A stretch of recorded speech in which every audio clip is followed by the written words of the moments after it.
Good morning, DJ and PK. It's 97.5, the KSL Sports Zone. Welcome in. What a night of sports. The Eagles turn it over one more time. A.J. Brown, somebody drops. I thought he played for the Kansas City Chiefs. Good grief, what a mess. 3 turnovers on one play. That's got to be the record, right? I mean, it's got to be the record. There couldn't have been 4 turnovers on one play. 3 has to be the record. Jalen Hurts throws a pick. On the return, the Chargers fumble it. Hurts picks it up, and then he fumbles it. Unreal. Crazy. Bizarro game. Chargers win in overtime. And then there's the hockey game, the Utah Mammoth. Give up 2 first-period goals to the Kings. They fight back to make it 2-1. They fight back to make it 3-2, but they can never tie the thing up, and they lose 4-2. For more, as the Mammoth fall at home without Logan Cooley, who's now out indefinitely with what's being termed a lower body injury, but looking at the replay, certainly looks like a knee injury, certainly a leg injury, but probably a knee injury. For more, let's get to the best of the postgame show. DJ and PK, the Utah Mammoth fell to the Los Angeles Kings 4-2 on Monday night at the Delta Center. LA strong out of the gates in this one. They got 2 goals in the first 10 minutes and 8 seconds. Both goals originated from the Utah offensive zone. 2 goals in 2 minutes and 18 seconds, and the Mammoth were playing catch-up the rest of the way. Periods 2 and 3, Utah looked really good. They matched LA's physicality. They got to those closer spots to the net, getting really into the interior, working hard. They controlled the contest. They drew 3 of the 4 power plays, but playing catch-up early on in the NHL, a tough one to push through when 78% of the games are tied or within a goal in the third period. Utah on the wrong end of that. After falling behind 2-0, they got 2 of the next 3, but the 2 early ones do Utah in. They got on the board 34 seconds into the second period. Power play goal from Dylan Guenther. Mikhail Sergachev this way. Keller, one-timer. Guenther, he scores! Bullseye! Dylan Guenther! Utah connects on the power play, and it's 2-1. Keller and Sergachev on the assist. It'd stay a 2-1 game for 22 minutes and 53 seconds before a neutral zone turnover by the Mammoth ended up on the tape of Anze Kopitar. He got his 6th. 3-1 LA, but Utah just kept pushing in the third. Utah in with Nick Schmaltz. Keller in the middle on the backhand. Scores! The captain shovels one in, and the Mammoth are back within 1. 7:45 to go in the third period, and Clayton Keller has his 10th of the year. Clayton Keller from Nick Schmaltz and J.J. Peterka. Keller's 10th and his team leading 8th multiple-point game. And with that goal by Clayton Keller, Utah now leads the NHL with 5 skaters that have at least 10 goals ahead of Colorado, who's in second place. They have 4 skaters with at least 10 goals. So 3-2. LA, though, gets an empty netter. Got a bounce, and Joel Armia pushed it home. So the Mammoth opened the homestand, falling by a count of 4-2. They'll be in action on Wednesday to take on the defending Stanley Cup champion Florida Panthers. Again, a franchise record 32 hits for the Mammoth in the game on Monday night, led by Jack McBain. Here's what head coach Andre Tourigny thought after this one. I think we obviously we didn't have the start we were hoping for and we needed against that kind of team. Was tough to create offense. I like the way we played in the second and the third. I think we compete really hard, and effort was there, the focus was there, but unfortunately, when you have that kind of a start, I often repeat in front of you that it's a one-goal game all the time, so you cannot give any free opportunity to your opponent, and I didn't like our start, and like I said, a really good second and third. Could you dive deeper into how your team responded to LA's pressure, especially in the second, third, when they were stronger against it? Yeah, I think what LA does really good is counterattack. If you mismanage the puck or if you force plays, they counterattack, and they in the first period we definitively give them too much space. You know, we let them take the medal on their rush, so they had too many entries. I think after guys adjust well and did a really good job at it, but it's. They're number 1 in the league at certain thing for a reason, and I think by giving them the lead, that make them play in their strength even more. So that was That was the unfortunate part of the night, because I think the effort, like I said, was good in the second and the third. Are there inconsistencies that you're seeing in terms of being on the wrong side of losing those one-goal games instead of being on the other side of it? Yeah, that's a good question, Cole. I will not say inconsistency. I will say I didn't see one pattern who's okay. It's always this, and we need to address it. I think tonight. It's their first goal. They worked for it, and they made a good play. And okay, the second goal should have never happened. We're casual, and that's the difference in the game. That's how tight the league is. So you cannot have those moments where you give a free shot, and we did that. We give them a breakaway, they score, and that made the difference in the game. I think we battled back. Our power play got us on the board, and then we scored. Kel scored at the end to get us closer. But at the end of the day, there's always mistake in a game. I think their third goal is from a turnover on our side, and okay, that will happen. But I think at the end of the day, they did mistake as well, and we had opportunity as well. It's just that mistake was a big one.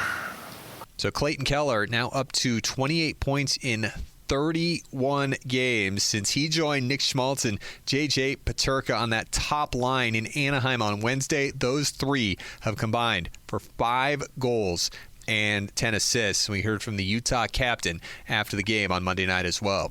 Clayton, can you put into words just the fight? Obviously, this was a physical game, but there was a fight element for your game as well. Can you talk about a little bit what that looked like? Yeah, I think obviously not a great first from us. They're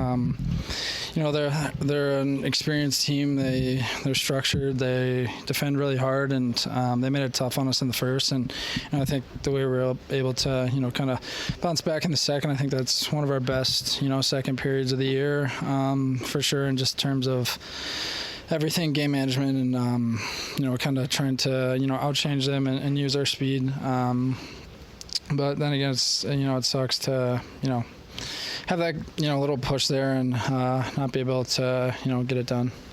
What else do you want to see your team take away from this game moving forward? Yeah, I think just starting on time is obviously a big one. And when we do that, we're a tough team to play against, and I think that's the main thing from us. We know we have to do each night. The coaches do a great job, kind of telling us how we have to play, and how we can kind of break them down and have success. And I think our execution was a little sloppy tonight, but as the game went on, I think it got a little bit better. Brandon Tanev, nicknamed Turbo, didn't play Wednesday, Friday, or Saturday last week.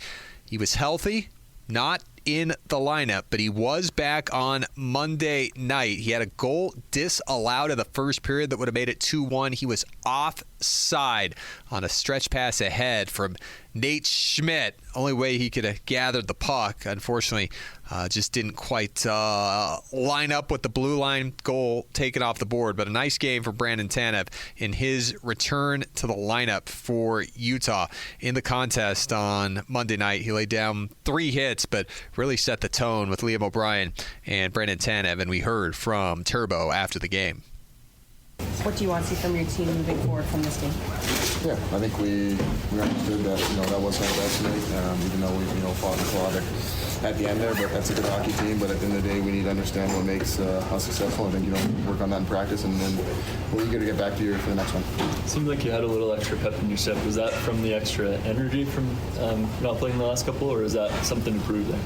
Oh, I think it's just playing my game. Energy, physicality. Unfortunately, the goal called back is a great pass by Nate. But at the end of the day, it's just my goal, my identity. I've got to stick to it, and try to do that tonight. Just 2 goals over the last 2 games for this team. What do you guys need to do differently offensively? Yeah, I think just shooting more pucks. Getting into the goaltender's eyes. We did have chances. Gunner's goal was a great play, and obviously on the power play. But it's one of those things where the goaltender can't see the puck, and I think we had chances throughout the game to maybe shoot more. We're looking for maybe I don't necessarily say the pretty play, but I think at the end of the day, pucks in net, challenge their goaltenders, get in his eyes and getting one of these greasy ones, and maybe that give us a little bump. Mammoth won the special teams battle. They went 1 for 3 on the power play, killed their only shorthanded situation. So nice job there. Drew 3 straight power plays after an early shorthanded situation. And Utah now has 3 power play goals in the last 4 after on all of November. They got only 2. So positive there. They had one of their best nights of the season in the face-off circle, winning over 60%, but just a couple lapses in the first period. Too much to overcome against a Los Angeles team who has a record of 10-2-4 on the road, and an LA team that allows the second fewest goals in the National Hockey League. Third place in the Pacific Division are the Kings, oldest team in the NHL, most experienced team, a good measuring stick for Utah, but that brand of hockey that they want to play against teams like LA and Florida coming up tomorrow. Mammoth did a decent job of it. Final 50 minutes of the game. Again, just a physical, on-brand, getting to the interior parts of the ice offensively to try and manufacture a few more goals. We're talking all about it on our Tuesday mailbag edition of Mammoth Daily, wherever you get your podcast, Apple, Spotify, on the Utah Mammoth YouTube page, and SCG Plus. Mike Fulton will have his morning after. I'll give you some more thoughts. And then we go into our Tuesday mailbag. So I hope you can join us on Mammoth Daily and then back here on 97.5, the KSL Sports Zone. Tomorrow night, we're on the air at 6 o'clock with Hockey Night Utah, and the puck drops at 7. There is the best of the post-game show. A reminder to join Hans and Scotty tomorrow from noon to 3 at RGS Exteriors, 4235 Farm Road in West Jordan. We're going to take a break. When we come back, Shehan, Jeyarajah talking college football chaos in the wake of the college football playoff pairings. That's next. Stay with us. DJ PK, and we're joined once again by Shehan Jeyarajah, CBS Sports national college football writer. Shehan, good morning. Hey, thanks so much for having me. Are you outraged by the way this has worked out, or are you thinking, man, the college football committee just handed me like 20 stories. Everybody's going to click on all this stuff. This is awesome. Well, first of all, I don't get paid by the click, so trust me, I don't want to write about all this boring stuff, to be honest. So, no, I mean, look, I think that the way that it was handled by the committee was ridiculous. I think that when you look at Notre Dame being 2 spots ahead of Miami heading into that final week of the conference championships, and then be flipped when absolutely nothing has changed, I think that that's absurd. And you know, they can make the case that, well, we just didn't think that they were comparable until they were right next to each other. Look, that's not how any of this works. There are multiple teams that could be in similar tiers, that could be comparable, that don't necessarily have to be right next to each other in the rankings. Now, I said it on social media, too. I think that Miami should have been ahead of Notre Dame in the first place, but the idea that it changed because BYU lost their conference championship game and was punished when, by the way, Alabama was not punished for losing their game.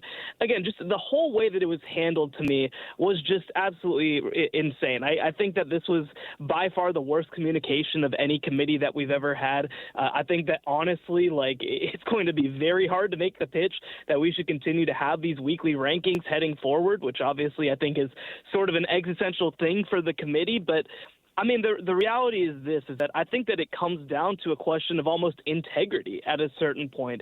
Did they just kind of manipulate this stuff so that they could create an entertainment product? If people start believing that, I think that a lot of this becomes at risk. Do you think that the Big Ten's push to have, instead of one conference title game, have 3 play-in games essentially, 1 play 2 for the conference title, and 3 play 6, and 4 play 5 for 2 other berths, and they get 4 automatic berths? That feels more NFL-ish. It takes the committee out of it. It does solve the issue of these 4- and 5-team tiebreakers that we've seen in the ACC this year and the Big 12 last year. Do you think that'll happen now and we'll go to 16 or maybe even 24 teams and they'll just move the bag back again? I think that we're very likely to go to 16 teams. I mean, for me, I really cannot get behind the idea of kind of those, sort of the play-in type game for a couple of reasons. I mean, one, I think that look at this year, actually, as a great example, right? There are 3 incredibly high-quality Big Ten teams, and that's about it. You know, nobody wants to see USC have the chance to play their way into the playoff. Nobody wants to see Iowa have a chance to play their way into the playoff, right? Like, that's not something like you can kind of, you know, if you're the SEC or the Big Ten, say, well, we're always going to have 5 or 6 or 7 or 8 teams that are in contention, and a bunch of them should be considered. Well, again, last year we had 3 SEC teams make the college football playoff, and one of them was Tennessee, who got obliterated in their one game, right? So, because that's a big part of it, is that there's going to kind of be this, like, I guess, like, if we have these auto bids, we expect that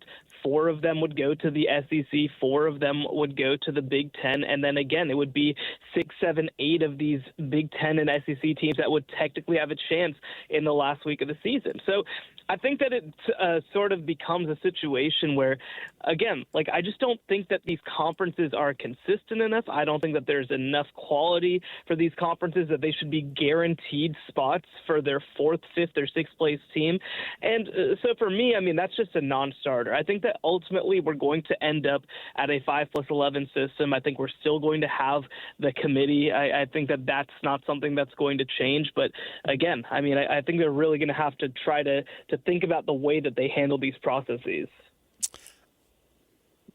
You should have been there, DJ. I mean, I'm disappointed that I didn't get Shehan's autograph because, my gosh, he was holding court every time I went to get a drink or something. This guy's a celebrity down there. Everybody knew him. Everybody wanted to talk to him, shake his hand. I got in line, but I ran out of time. Well, I'll tell you what. I mean, I mentioned this to you down there, right? That I've been around the Big 12 for, since 2013, essentially. And at this point, I feel like I know pretty much everybody coming through. And I'll tell you what, it was a lot of fun to get to cover specifically BYU versus Texas Tech because of all the great relationships that I have at both those places. Obviously, with the staffs and all, but also with the media. BYU obviously has such a fun contingent, and Tech, again, I've known for a long time. So, like, this is, I joked with my wife, man, like, this is like the Shehan Bowl out there with the amount of people I know. Yeah, that's cool. That's good. It was good to see you. I've seen you before in person, but to see everybody that was wanting to talk to you, I laughed about it, but it was obviously that's your name and have the respect of everybody, and that's cool because I'm sure you worked to earn it. It just wasn't given to you, and I always appreciate people who work hard, and you're right there at the top. One of the things that, to me, this Notre Dame opting out, I put it on like, well, we need reform, right? We need change. We need improvement, and I don't want to speak for Notre Dame or speak for the young men, and they're all thinking, oh, great, forget it, we're out of here, this sucks, we're not going to play this game. There might be some people who want to play. But I think that if a team like Notre Dame, which has the stature and the power of just about anybody, can do this, then maybe that might cause some change. So could we see some positive come from it?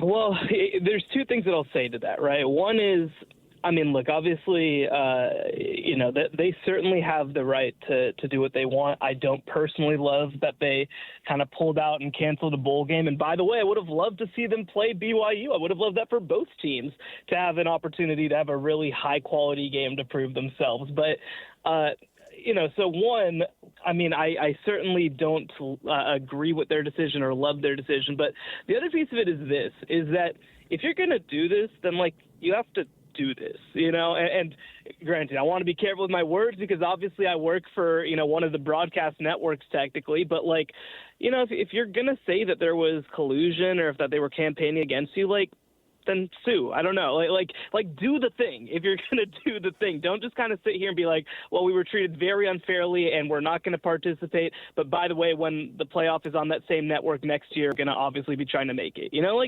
do it, I don't know. I mean, I think that's sort of what I want to see, and maybe we're going to hear more. Pete Pivakwa, the athletic director at Notre Dame, is holding a press conference. I believe it's later today, and maybe he'll talk about some of the steps that they're willing to take. But the other thing too that I want people to understand is that don't cry too hard for little old Notre Dame as well. We got word yesterday from Ross Sellinger at Yahoo Sports that apparently Notre Dame has signed a memorandum of understanding that heading forward, starting with the next system, if they are a top 12 team, they're essentially granted an auto bid. They're essentially granted the opportunity to be in, and they would push out an additional at-large team if they were top 12. So if that had existed this year, the last at-large team in the college football playoff would have been left out in favor of Notre Dame, and ironically, it would have been Miami. So there are plenty of ways as well that they managed to stack the system in their favor as well. And so, again, my thing at the end of the day is if they, I think, certainly have the power and the stature to make something happen. But if they're going to make something happen, they're going to have to really commit to it, because just opting out of a bowl game and pouting isn't going to make that happen. I know the Big 12 commissioner has said, we want to earn it on the field. But I don't see how the Big 12 is going to be able to earn it on the field, because nobody seems to want to give it to them. With BYU, it was, if you want to get in, you'd better win this game. And then sure enough, they drop, and Alabama gets blown out in pretty much the same fashion, and they don't drop at all. Didn't Tech earn it on the field? Tech did, but BYU as an at-large was held to a different standard. Sure. And so I don't know how, if the standard is going to be all over the map, that just means there is no standard, and I think it's going to be a one-bid league. And I don't really see anything changing. Do you? Yeah, I mean, I think it's a couple things, right? One is I think that not just with BYU, but with kind of everybody left, I think that, I spoke to Chase Roberts, the great wide receiver over there before the season. And, he said basically, we get it. Alabama built up their reputation over the course of multiple years. And I think that that's going to be the case with a lot of the teams and brands in the Big 12 as well. I think that, Arizona State is treated differently because they won the Big 12 and took Texas to double overtime last year. I think that Texas Tech will be seen and treated differently after this year. And I think that that's coming for BYU as well. Now, I wish that it would happen sooner. I think that should have been earned over the course of winning, going 22-4 over the course of 2 years and being a top 15 caliber program both times.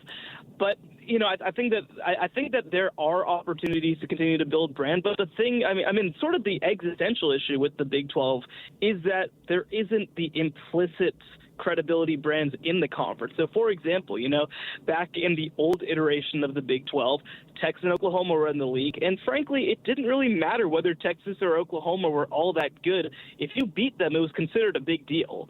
And that's, I think, the thing that the Big 12 is struggling with having to replace, is that, if BYU beats the crap out of TCU, but TCU has a Longhorn on their helmet, I think people talk about that differently, even though the quality of the team might not be any different. So I think that we're at the early end of them starting to develop some of those brands. Again, I think Arizona State's going to be there. I think that Texas Tech is certainly going to be there after this year, when I also think they might make a deep run in the college football playoff.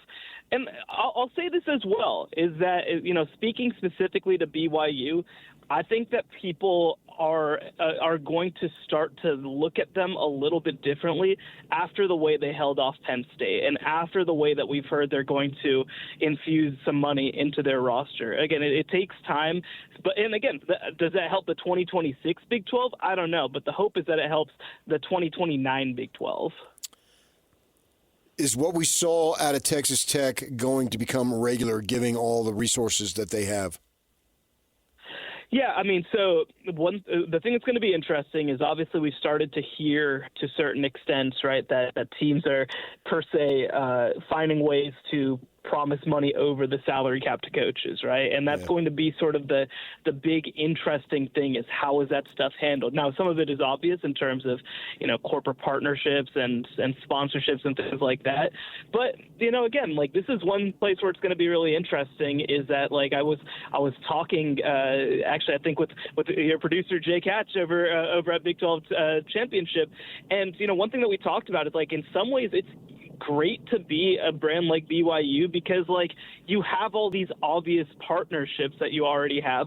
Well, it's going to be interesting at Texas Tech, where again, West Texas is all in on Texas Tech, but I do think that it makes it a little more complicated in terms of finding corporate partners that same way. But I do think that they're very forward thinking. That's what it is at the end of the day. They're going to find a way, I think, to be competitive. They're going to find a way to be at the top of their conference. And one thing that Joey McGuire McGuire, their coach, told me before the season is we feel like we have everything to sell at this place, that this is this perfect place, perfect resources, great coaching staff, and the only thing that we don't have to sell are trophies.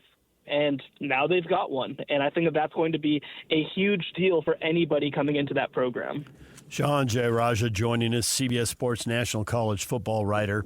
In basketball, it used to be that going to Maui was the best tournament you could possibly start the college basketball season at. But it's pivoted pretty quickly to this players thing in Vegas because they're giving NIL money. And it's gone from 6 teams to 18. Apparently it's going to 32. Do you think this is going to happen in football? Some city that's based, has a big tourist economy and has an NFL dome, Atlanta, Dallas, Las Vegas, L.A. You can run down a list of places. Do you think we're going to see that putting together big marquee season opening games and essentially paying the players? Because that's what's happened in college hoops. I can't believe that some AD who's got a college basketball team isn't going to think this is going to work for football. It would work for football, wouldn't it? Well, and actually, I'll tell you that there is a version of this happening next year. Auburn decided to move their season opener against Baylor to Atlanta, and part of it is apparently outside NIL opportunities for their players. So this is a thing that is happening already that I think will slowly continue to happen. We've had versions of this, with like sort of the Chick-fil-A kickoff type games and all this sort of stuff. I think this is a way to try to regain some relevance, I guess you'd say. But I also think that there's stuff in the nature of college basketball that's a little different than football, right? Like, at most, only a handful of teams can sacrifice one game over this, right? Like only one team, let's say, is going to Dublin, right? Like it's not necessarily something where, like you said, 32 teams are all of a sudden going to show up and, be able to bank on this one thing. Like, I just don't think that that's necessarily realistic with, frankly, the demands of playing football and holding a football game.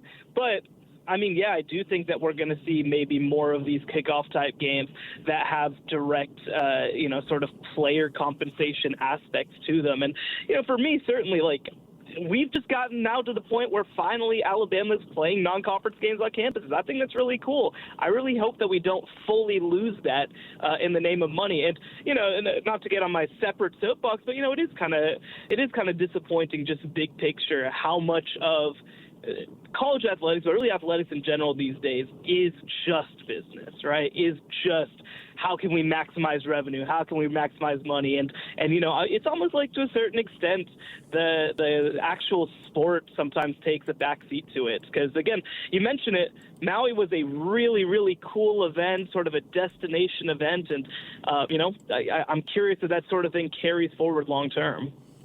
Well, having covered 4 Maui tournaments back in my newspaper days, I can tell you that was awesome. And to have a company credit card while you're there was even sweeter. Well, I'll tell you what. I will say this, man. The fans out of Utah love to tell the rest of the Big 12 about going to Vegas. So at least this will solve that.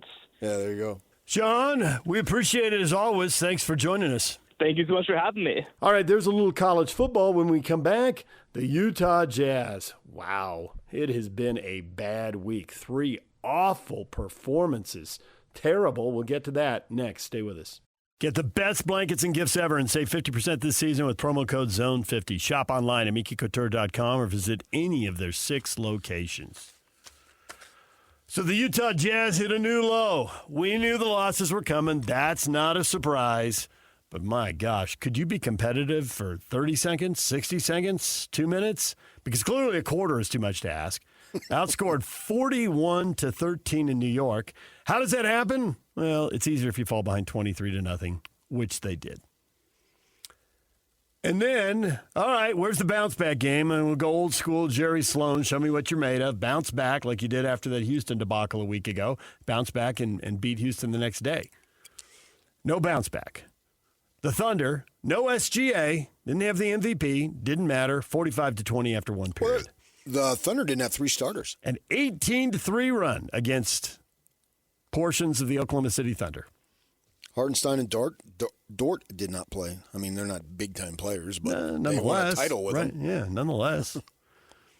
Not even competitive. No. And there's video out there on social media. You can check my Twitter feed, David DJ James. It's other places too. I retweeted it. Somebody behind the bench took video, and I assumed that that's only a portion of Will lighting them up. And this was early in the game. It was. I pushed it on the scoreboard because I wanted to make sure that it wasn't that it was from that game. And it was. You see, it's like this is an old video of him lighting up another team, right? But you can see Ace Bailey there, so it's this year. Push it on the scoreboard, it was 10-1. Yeah. It was early. Right off the bat. I know. He right already off saw. The bat, yeah, man. They hit the free throw. They gave up a 13-0 45 points? What is that? That's no effort whatsoever. And he went into it in the post game, and we played it, and it's you can listen to it at our website or wherever you get your podcasts. It was in the 7 o'clock hour during what is training. We played his post game where he's like, there's certain things you just have to do that are super basic. There's a double team. That means you have to rotate. And it just, you can go ahead and play it, Yak. It just, they were tuned out. They were just completely checked out. Run back, communicate. If the coverage is switch. If you are weak side, your job is to help. I try not to nitpick. Our league's hard. Being a young player in our league is especially hard. And so we try to set up some pretty core things that we want to see executed on both sides of the ball. I didn't feel like we got that. He didn't get anything close to that. That's dangerous territory for me. I don't want to hear anything positive. Don't tell me that Filipowski shot 10 of 14. I don't care. And Hendricks was 6 of 10. I don't care. Because at that point, what urgency did Oklahoma City have to play defense? There was no urgency. You could see it. I was watching the football game, and I was flipping back and forth to see if they made a run. If there's some urgency. It went to 30. It went to 40. It went to 42. There was no urgency. And Clayton had a nice game statistically, but I don't care.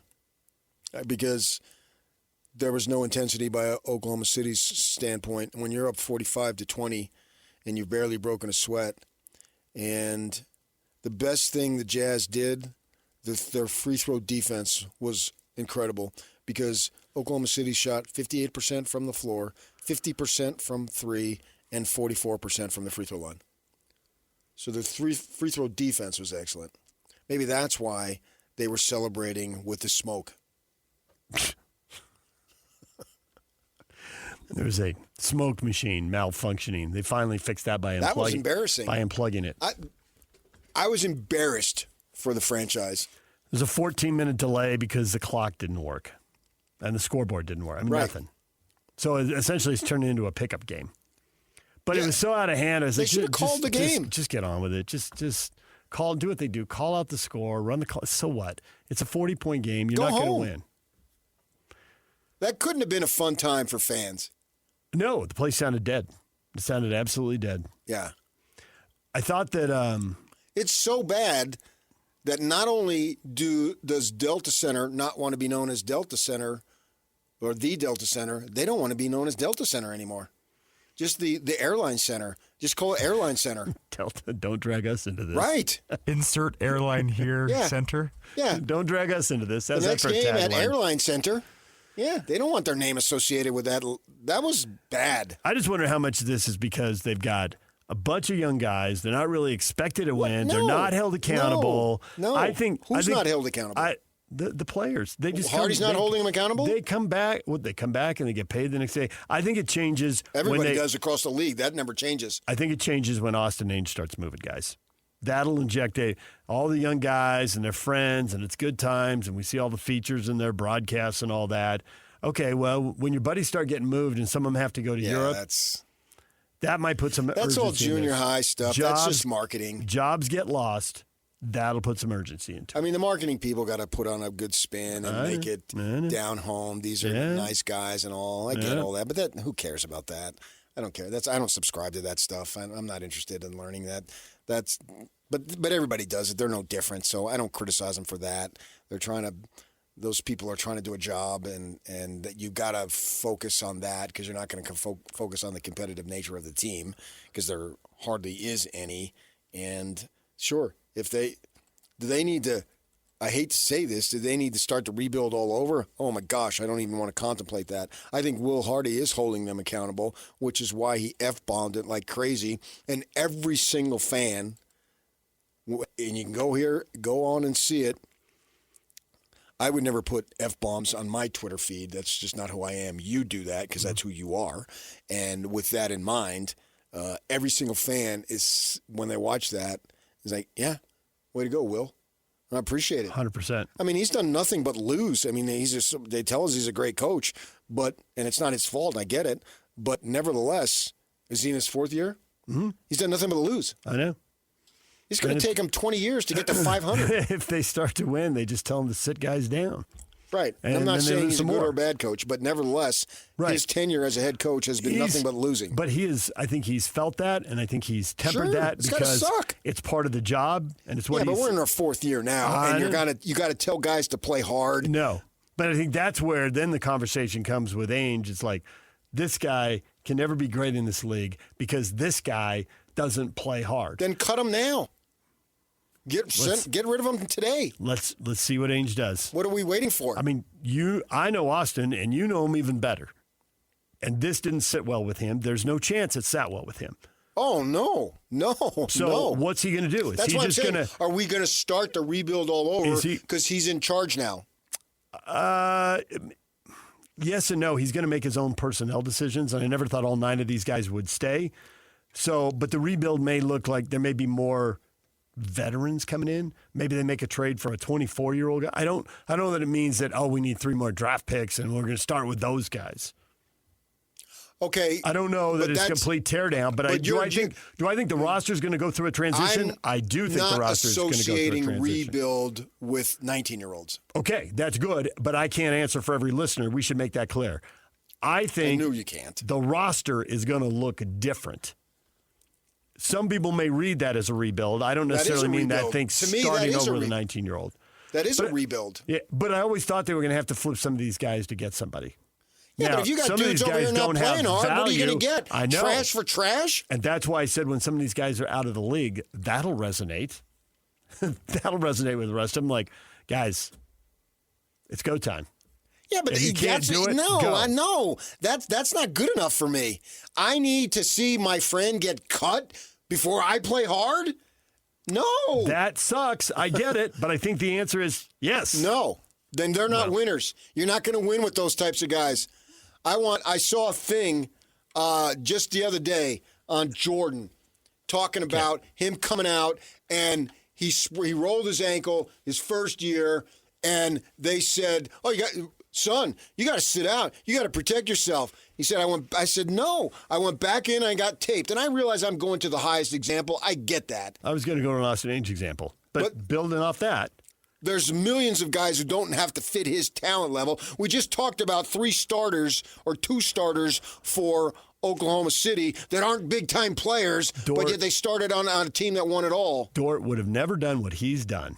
Undrafted guy to starter on an NBA championship team. Sure, there's some luck as far as he went to the right organization and SGA, but you got to give him credit for pushing through. Yeah, he created his own luck. He did. Now he's in his 5th, 6th year? He did. And he's going to have a great career. Those are guys that we love. Yes.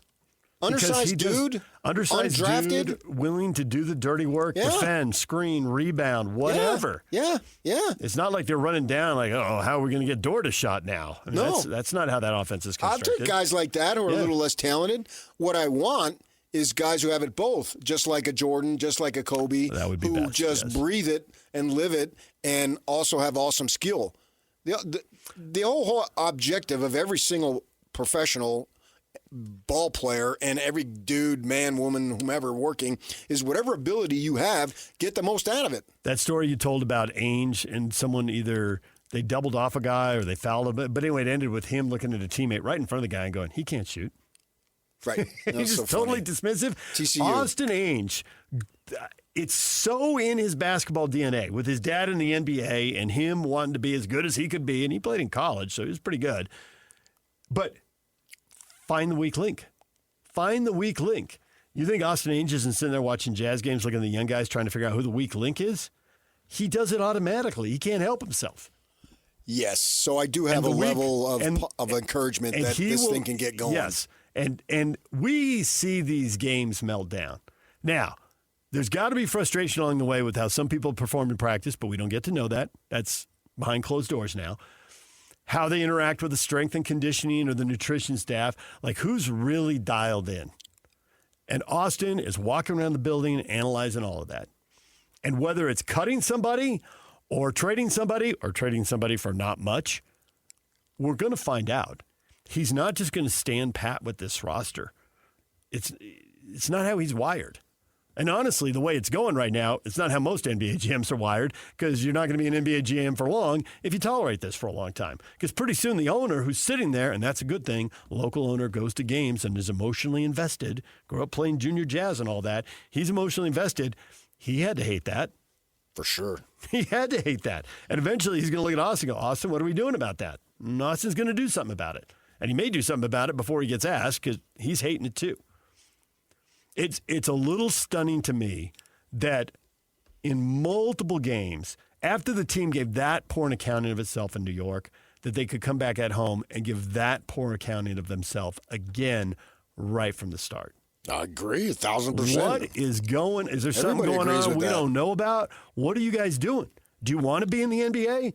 Because everyone in the NBA, Sloan used to say it all the time, it's been true forever. Everybody in the NBA's got film of every game. Everybody is horrified if you don't rotate on defense, if you just turn your head and watch somebody lay every dunk. They all make a mental note. I'm not letting that guy sink my career. I got a good gig as a coach, scout, GM, whatever. I'm not letting that guy sink me. Okay. So you're going to run around out there and be that pathetic? You can't give up a 23-0 run. Make it an 18-5 run. Give up an 18-5 run instead of 23-0. Give us something. And they gave us nothing. And that is why Will Hardy went off on him, and that's why Will sounded so dejected in the postgame. You can't tell people to run back on defense hard, but guys jog. I would have them at the practice facility at 8 o'clock this morning. And you're not under the 20-hour rule here. No. You can grind. Bring your toothbrush, because you're going to be here a while. Yeah. Normally you get a day off after a game. F that. Because they've got 3 days before the next game. Yeah, you haven't come close to earning the day off. No. Somebody's got some physical thing. You give one person a day off, whatever, but everybody's out there. And I wonder if we'll see some changes Friday. Yeah. I'm intrigued. I have to believe that this is why he's given that Sevi Balamahaluk, whatever his name is, 33 minutes. He plays hard. Yeah. But that's a guy who's been told, give us your key card, call your agent, thanks for playing, bye. I can look it up. I think he's on his 5th NBA team. Because he played 33 minutes, and I got the box score, and Sensabaugh played 6. That's telling. Yeah. And Collier played 6. For that matter, they must have been on or Cody Williams played 8.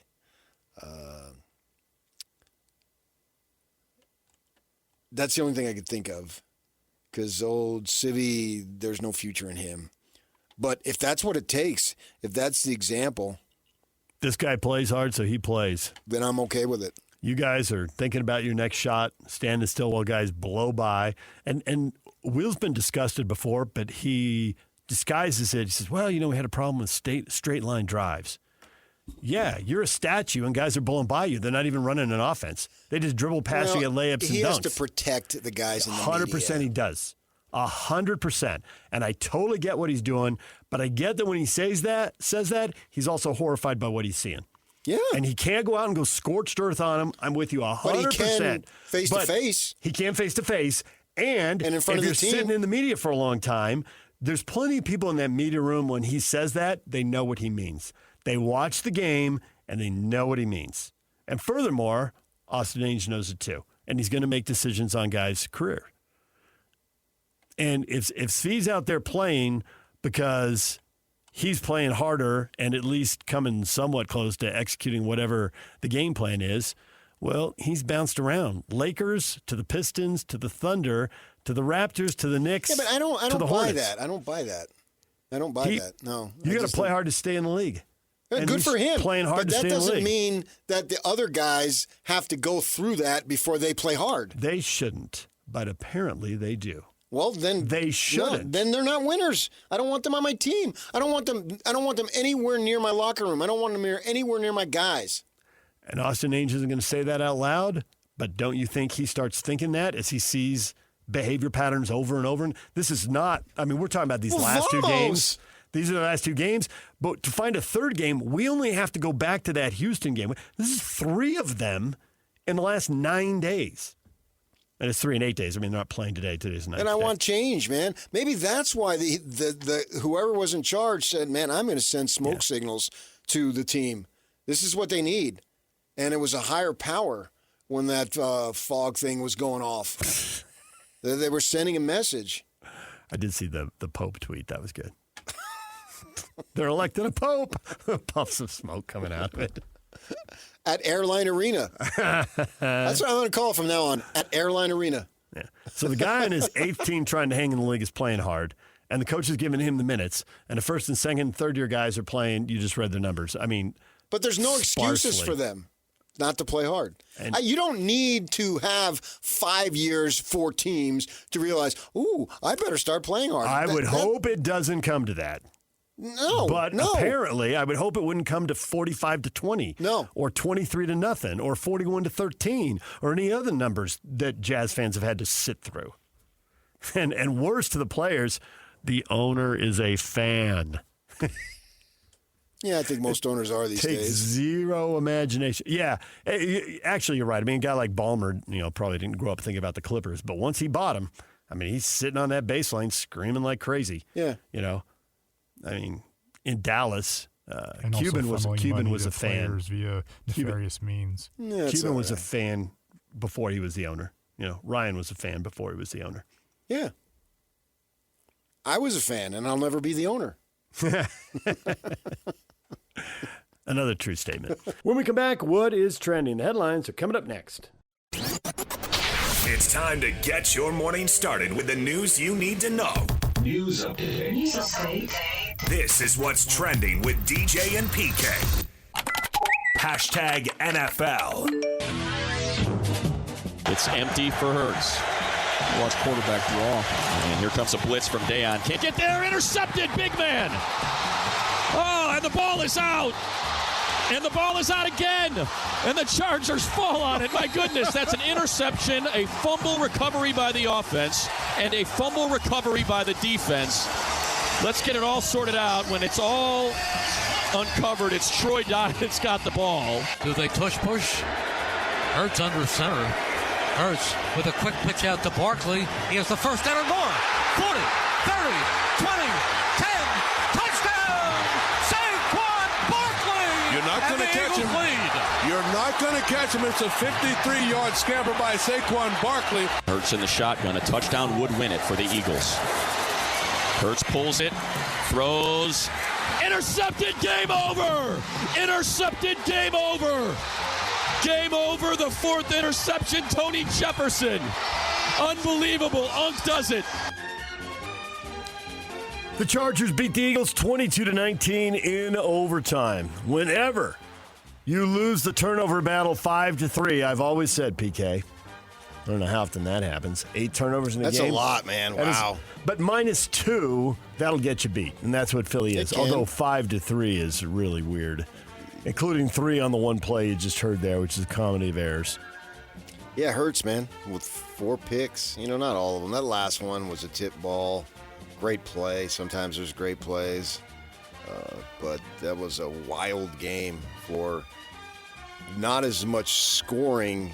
It's good enough scoring, but not as much as you would have thought of with all those turnovers going back and forth like that. It was crazy. It wasn't pretty. It was competitive and entertaining. It wasn't pretty. I'm not sure I'd use the word competent or excellent football. But it's late in the year, jockeying for playoff position, find a way to win, and the Chargers did in overtime, so they moved to 9-4. Yeah, you guys got a big win, that's for sure. Yeah, whatever.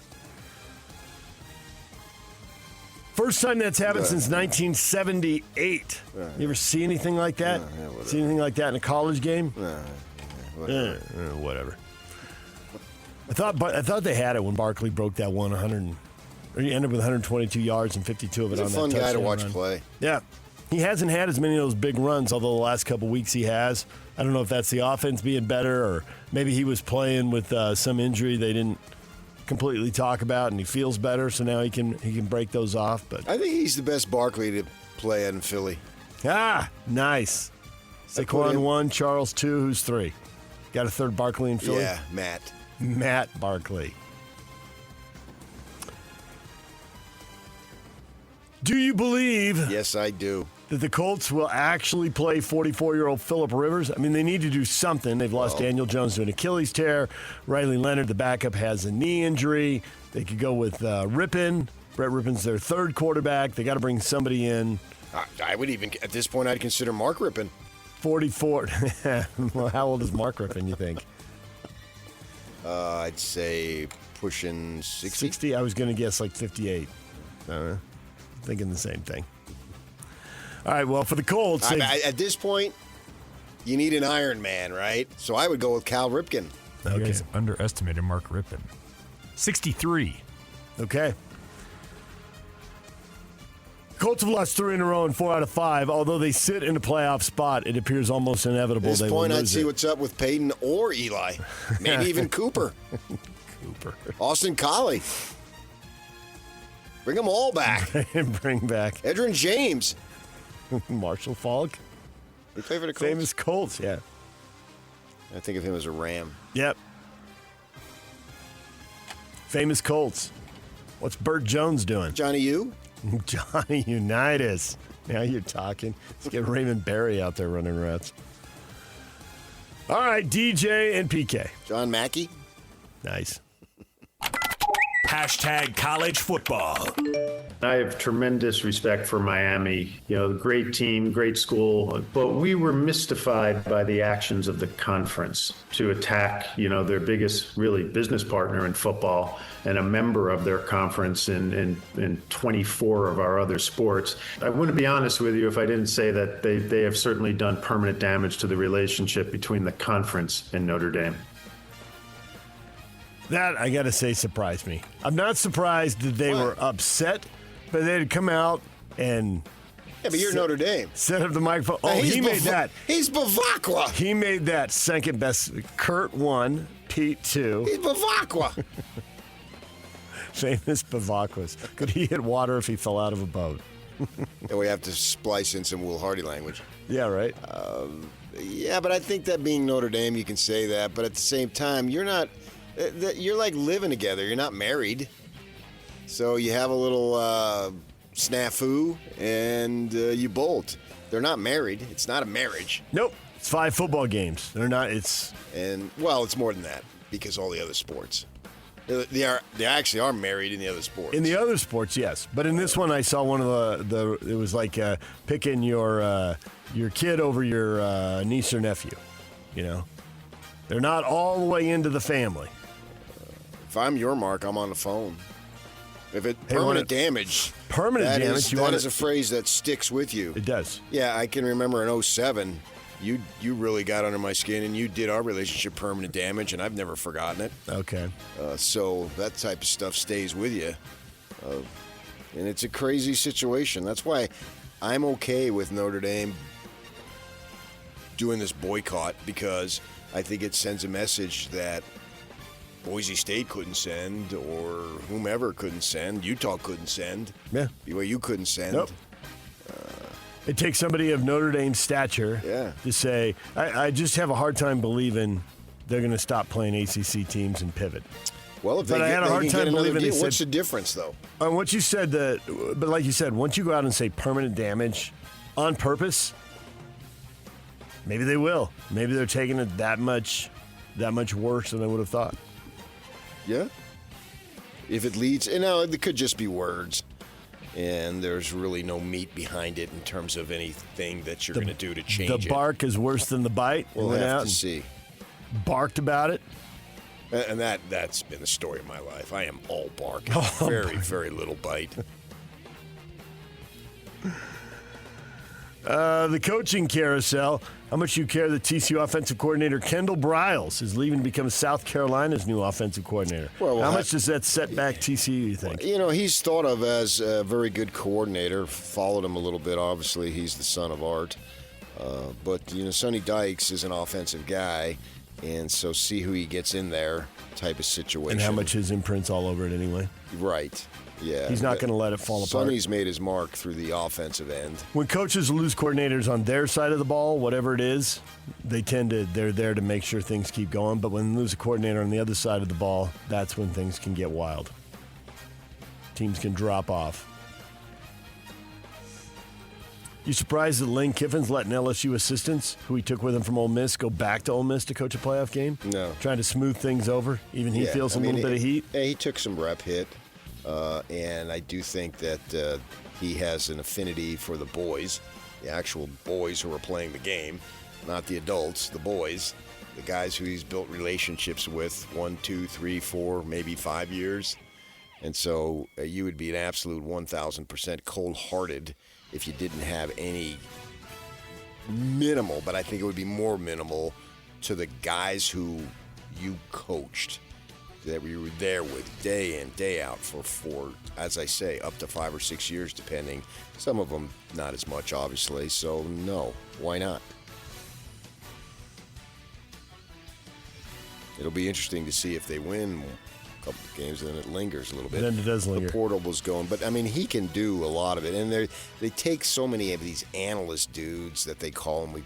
It's not like there's no staff left. Right. And so you don't need on-the-field coaching right now. What you need is roster assembling, all but sorts you of presumably rumors. have hired a general manager who's going to have a big say. Right. And so we're seeing guys like Dillingham came out he did a press conference yesterday, and basically, they've lost 2 captains, 3 starters, and he's saying it's nuts.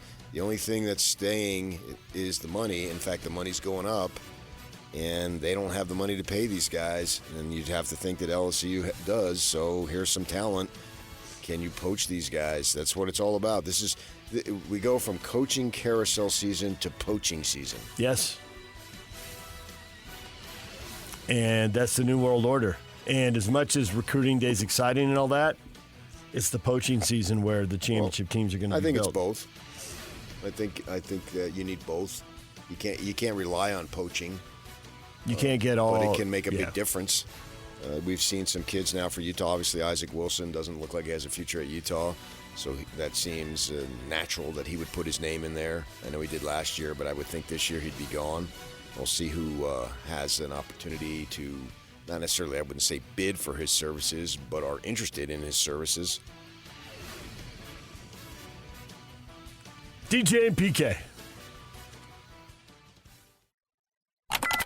Hashtag NBA.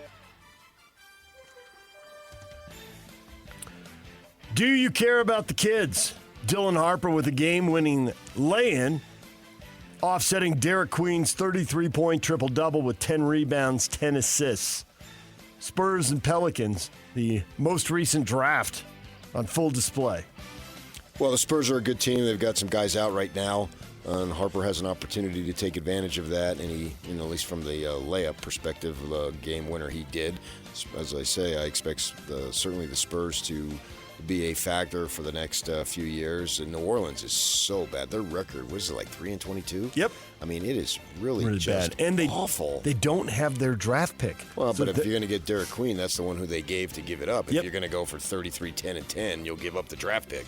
I still think they could be better than 3-22, and they're not dumping the games on purpose because they're not the one who's going to get the draft pick. I'm not following it. I don't know what they're doing, to tell you the truth. The Spurs, with all the Wembayama's been out since mid-November, and they've been really good. 8-3. They were 8-4 when he went out, and they've gone 8-3 since then. So this is a great stretch of basketball from them. The best. DJ and PK. Whoa. You see that Gobert thing? He threw an elbow. Ejected. Why is he's up in the air? You can't do that. He loses his mind. Angry? Payback for something that happened earlier? Not while Mark Williams is in the air. That's an absolute 1,000% no-no. He's Cannot also do that. He's also now, they have a point system for flagrant fouls. He's now 1 point away from automatic suspension. Yeah. Rudy, man, getting a little cantankerous over there in Minnesota. DJ PK. Hashtag college basketball. BYU and Clemson, Madison Square Garden, Jimmy V Classic. Another high-profile event for the BYU basketball Well, this is team. the last one until conference season. I think they got a bunch of dogs between now and then. And Clemson's got 2 guys with Utah connection. If I'm not mistaken, both of them are LDS missionaries. Carter Welling and Jake Walleen, yep. And Walleen he's a Provo kid, right? Yes, originally committed to BYU. And went to Utah and took off. And then Welling's a kid, I saw him play high school ball at Corner Canyon, then went to Irvine, and I think he did a mission there. Then did UVU, and he's a big man, and so he got paid. So it's funny, they're playing Clemson in the Garden of all places, and they've got a couple of Utah connections on Clemson's team. You wouldn't think that. You would not think that, but welcome to the New World Order, right? Yeah. In fact, I would argue that Clemson would play more return missionaries in this game than BYU. Oh, nice. Look at you go. Counting heads and counting missions. You got Saunders, and I think that's it. 2-1. Because Baker's out, and it looks like he's out for the season, I guess. Yep.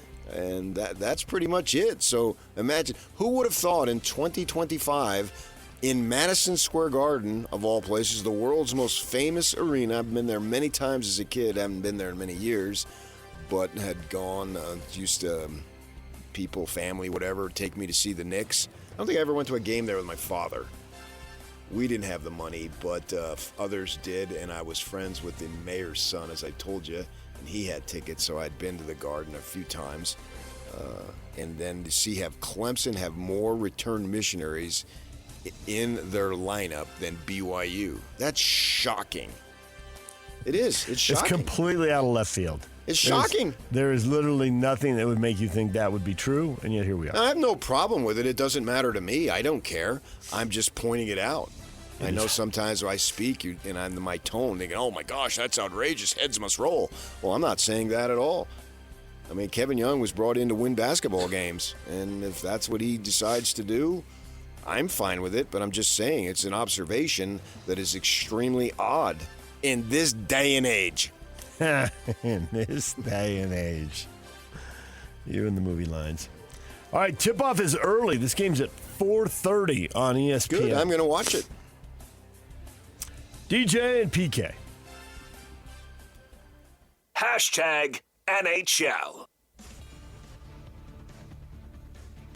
Utah Mammoth lose at home to the Kings 4-2. Gave up 2 goals in the first period. Had one waved off. The wild celebration, but offside. They reviewed it, took it away. And they spent the rest of the night chasing. They got goals from Dylan Gunther, Clayton Keller. They got to 2-1. They got down 3-1 and made it 3-2, but they could not get over the hump. They lose 4-2. And they're at home now, PK, where we thought possibly that would make a difference, but they're also without Cooley now. For an extended period. They did certainly not, extended. They said indefinite. They did not give a timeline. I was hoping for 3 to 5, but who knows? Watching the leg whiplash, I mean, that was hyperextension. It looked like it wrapped around the post there. That was giving him a medical evaluation? Not good. Yeah, it reminded me, actually, of watching Tony Beltran, which actually ended his career. I don't think this is that bad. You know, that's exactly what I thought of Tony Beltran. You know? His leg went around. First I thought of Carlos Beltran, then I transferred it over to Tony. His leg whipped around a player who didn't know was going to be there, and he ended up with 2 torn ligaments and torn cartilage and never played again. And a partridge in a pear tree. Yeah. It would be weird if the NHL takes a long break for the Olympics and then doesn't send players to the Olympics. I don't think they could change the schedule on the fly. Maybe they could, but the NHL Deputy Commissioner Bill Daly says participation of NHL players in the Olympic Games will be determined by the quality of the ice that's being finished in Italy. Currently, it's expected to be finished February 2nd, with women's hockey games set to go 3 days later, the men 9 days later. If the players feel the ice is unsafe to play, then we're not going to play. It's as simple as that, Bill Daly said. All right, we'll have to monitor that. That would be a major development, obviously. That would be a major development if suddenly there was no Olympic hockey because a bunch of players don't want to play. Well, Olympic hockey is like the premier event. Yeah. That and the corrupt judges in the figure skating. How can they know the quality of the ice, the building isn't done? I mean, I know the surface is going to be 3 feet shorter. That wasn't the deal. I think you roll the puck. Rough ice, and if you roll uneven the ice. puck and it doesn't go very far, something's skewed. Yeah. They said they have NHL officials monitoring it as they're building this thing out, but they're hoping to test it in the 3 days between the finish date and the start of the women's tournament. That's what's trending, brought to you by Shamrock Plumbing. You want to give one more shout out here? Yeah, I did. I think we need to shout out Beth Lanier, Utah women's volleyball, retiring after 36 years. That is just in a staggering amount of time. The advancements, we should get her on to talk about this too. What she must have seen from when basketball or volleyball started when she first got into coaching, and there's the progression and the advancements of women's sports at the collegiate level has just been enormous, all for the good, I think. And to have her be there, I sent a little text her way. I said, "What's the matter? You couldn't get to 40? You slacker." I used to cover her way back when. You got a good sense of humor. But she's a legend in volleyball, man, to be there 36 years. And how many women you have coached, you couldn't even come close to naming them all. Hundreds. This is amazing. We'll never see this again. 36 years is an outrageous total. Yeah. I mean, half of that would be a massive career. And obviously you have to have success, or longevity equals success. They got to go hand in hand. And to see all the changes just from the conferences she's been through. She went whack to Mountain West, to Pac-12 to Big 12, yeah. And everything and involved now to the in transfer portal and see the sport now. The games are televised. The playoffs are on the cable stuff, and you get to watch them and all. She played in tiny gymnasiums at one point, and then saw the sport go outdoors when Nebraska had that packed game in a football stadium. She's seen all kinds of transitions. Yeah, and they got a great environment there, the Crimson's Court. I've been up there many times to watch them play.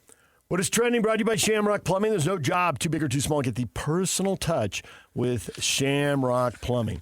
All right, coming up, Chris Hill is going to join us in studio. Man, football is changing on the fly now. Over the course of his career, which wasn't 36 years at the U, but it was pretty close, and he hired Beth, he's seen a lot of changes to the football postseason. What would he suggest, having watched this? And what does he think the pressure points are that maybe we're missing? His take on Notre Dame and what they have to say, I think, will be really interesting. He's going to join us in studio at 8:30. It's a Utah Jazz Ticket Tuesday. We're going to give away a pair of tickets to watch the Jazz and the Lakers. They play December 18th at the Delta Center. We'll do that coming up as well. The question of the day is next. Stick around for Hot Takes or Toast. Whirls around and down. 97.5, the KSL Sports Zone is your exclusive home of the Utah Jazz. And we want to send you to the Delta Center to see the Jazz in action. Listen every Tuesday for the Jazz Ticket Tuesday Sounder at 30 past the hour, every hour, all day long. And if you're caller number 12, you'll be on your way to an upcoming game. Buy one, you'll get one free. It's Jazz Ticket Tuesday, every Tuesday throughout the NBA season on your radio home for the Utah Jazz. 97.5, the KSL Sports Zone. Don't miss your chance to win big every week on the KSL Sports Zone. This week, it's a Win Tickets Wednesday with a win before you can buy them. Tickets to Toto, Christopher Cross, and the Romantics at Utah First Credit Union Amphitheater on August 21st. Tickets go on sale Friday, December 5th at 10 a.m. at LiveNation.com. Listen to the KSL Sports Zone all day Wednesday for your chance to win. Tickets go on sale Friday, December 5th. That would have been the last week. Then they would be on sale. Went. Go with your past for it. Tense. Yeah. The Romantics. What I like about you. You keep me warm at night.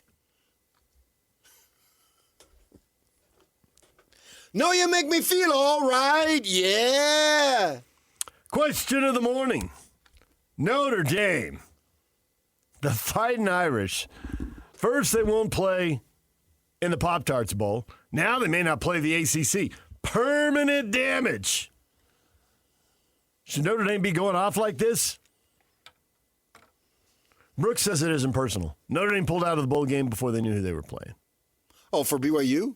Oh, I think it has nothing to do with BYU. It's not related to BYU. It's business. It's business. They have a bunch of NFL prospects, and those NFL players. Tell Kalani, I always liked them. Those NFL players are just saying, "Hey, I'm not playing in a bowl game. Forget about it." BYU or Notre Dame's trying to make a statement, and so the opponent was irrelevant to the statement. So that's what intrigued me, because when I first heard it, I thought Notre Dame was trying to make a statement. Yeah. And then they put out that, well, it's because our players are a lot of them are going to opt out. Oh no, that's cop out. Yeah. They just maybe it's a minor issue, but the primary issue. Sure, your players are going to. Everybody has players that are going to opt out, but it's not like you can't field a team. You Notre Dame. I mean, you have all the resources, so you've got the maximum amount that is allowed. No, I think it is a situation where they got a freshman quarterback. He ain't opting out. I don't think he can opt out.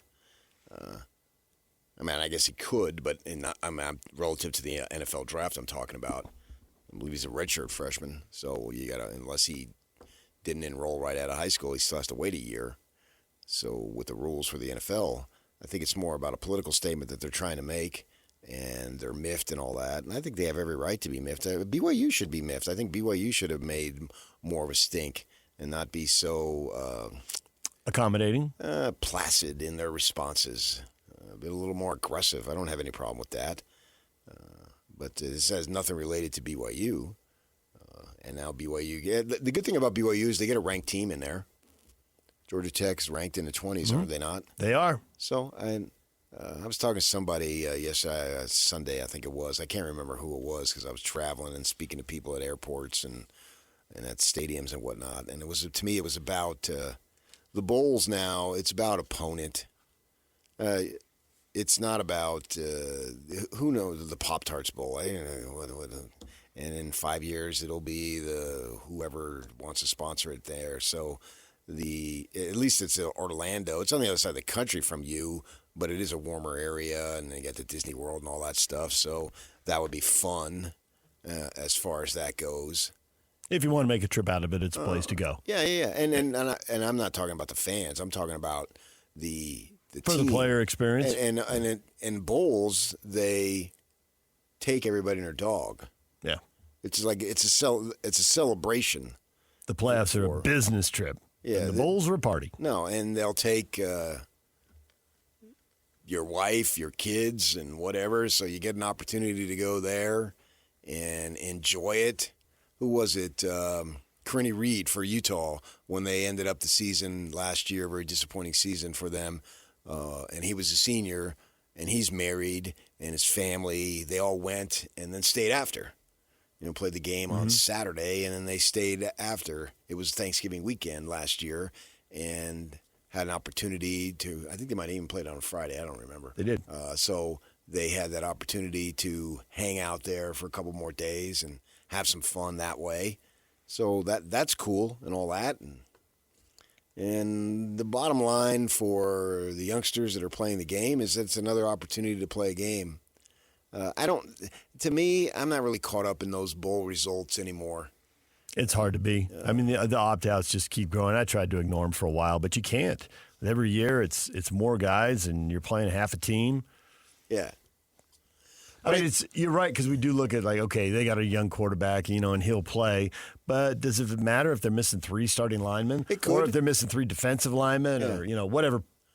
But I still having think a position group hit really hard is a major problem. The philosophy and identity of your program is such that it should be in a manner, it should be approached in a professional manner. This is what we do, and we're playing a game, and therefore we're going to go all out within the context of all out to win the game. You don't make a mockery of competition. You never ever do that. Because that just sends a horrible message. What does one think of? It's, we didn't do these things that we normally do. Whittingham is big on that. You're going to make any changes? No. I mean, they ever ask him, you're going to make any changes? No. I mean, he can be 80 years old. Hey, you going to make any changes? No. I mean, you do what you do, right? And this is the way I live my life. This is the way I coach my team. And this is the way I run my program.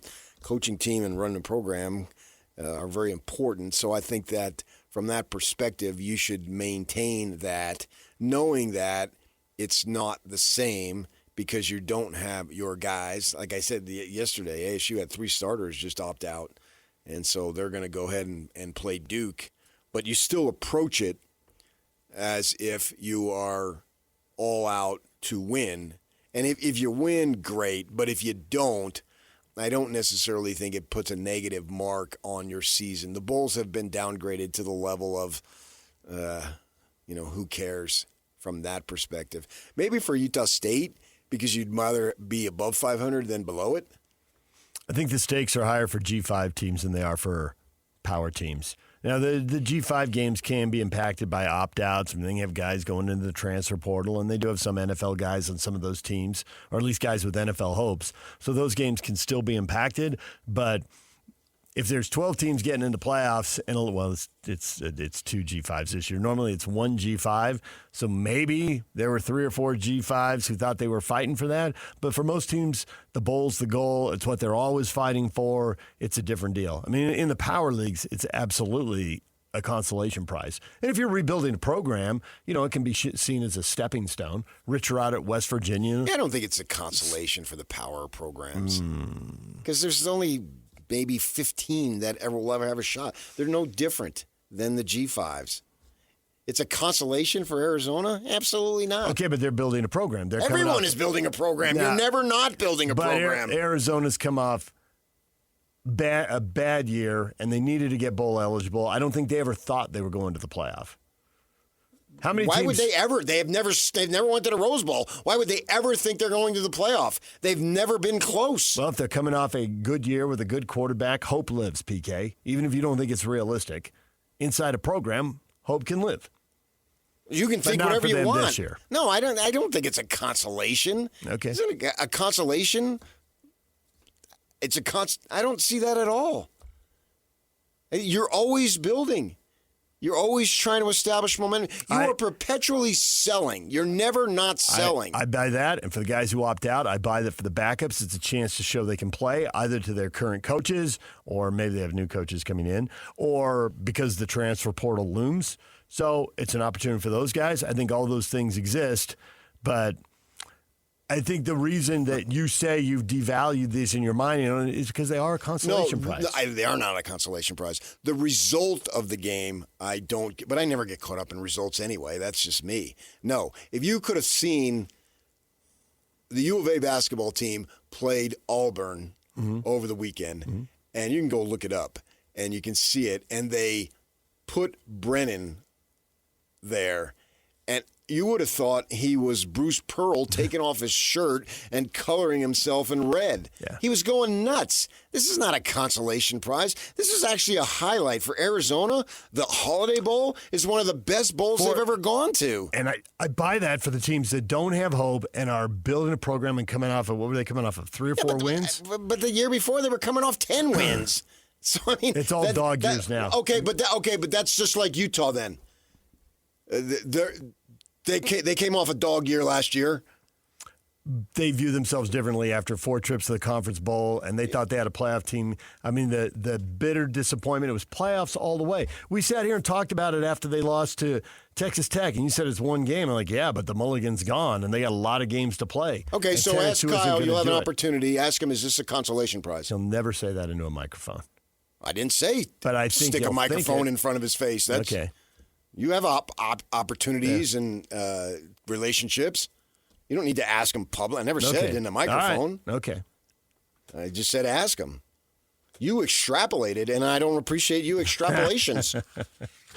My extrapolations are the best extrapolations. I never said they are a microphone. They are even great extrapolations. And you don't do a microphone anymore. Those days are over. Yeah, but when you're sitting there on a Monday at a press conference, microphone. There'll be microphones around. Hence, I never said. No, I get it. I get what you're saying now. I don't think so. I still think it's a reward. Utah can dream about the playoff, and they've made approximately 0 appearances in the playoff. Yep. So really, they're no different than Arizona, because Arizona has made 0 appearances in the playoff. You can think and believe who you are, what you are, whatever you want. I'm whatever I am.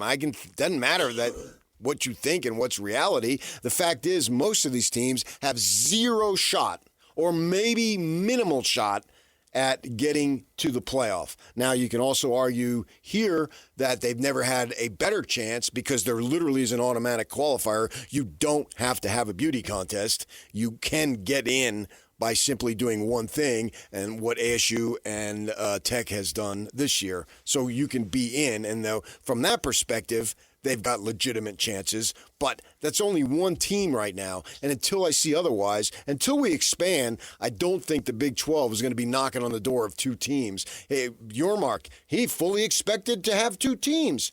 You can say whatever you want and believe whatever you want, but belief doesn't transform to reality all the time. I'm totally with you on this. The Big 12 is a one-bid league. It's been devalued.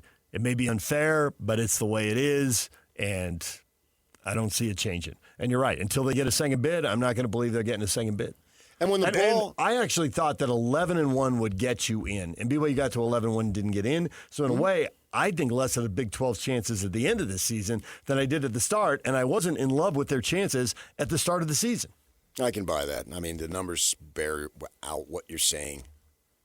There's no question. I think you have to look at bowls in a life perspective here. You're with a group of guys that this is it. Yep. And people are going to scatter. Look at your high school friends here. How many do you still have relationships with, right? You were tight and, oh, man, we're going to stay. And then life goes on. You go in different directions. You and I have moved. This is my fourth freaking state.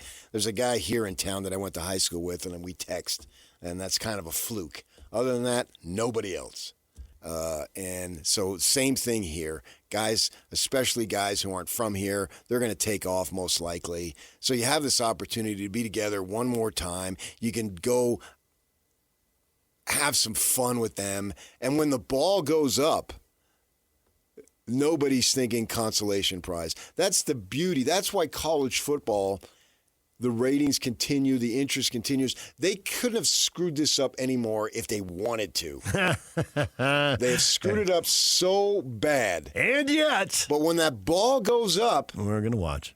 Everybody in there is into it, and the players aren't thinking, well, wait a second, man. This guy, I'm the right tackle and the right guard's making $50,000 more than me. Screw this. No. When the ball goes up, that's why we're in.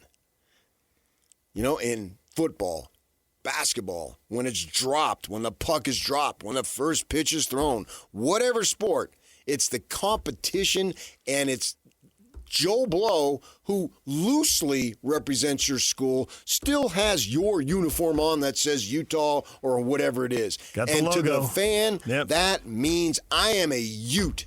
You may be a transactional Ute, but I am a Ute forever. Ever.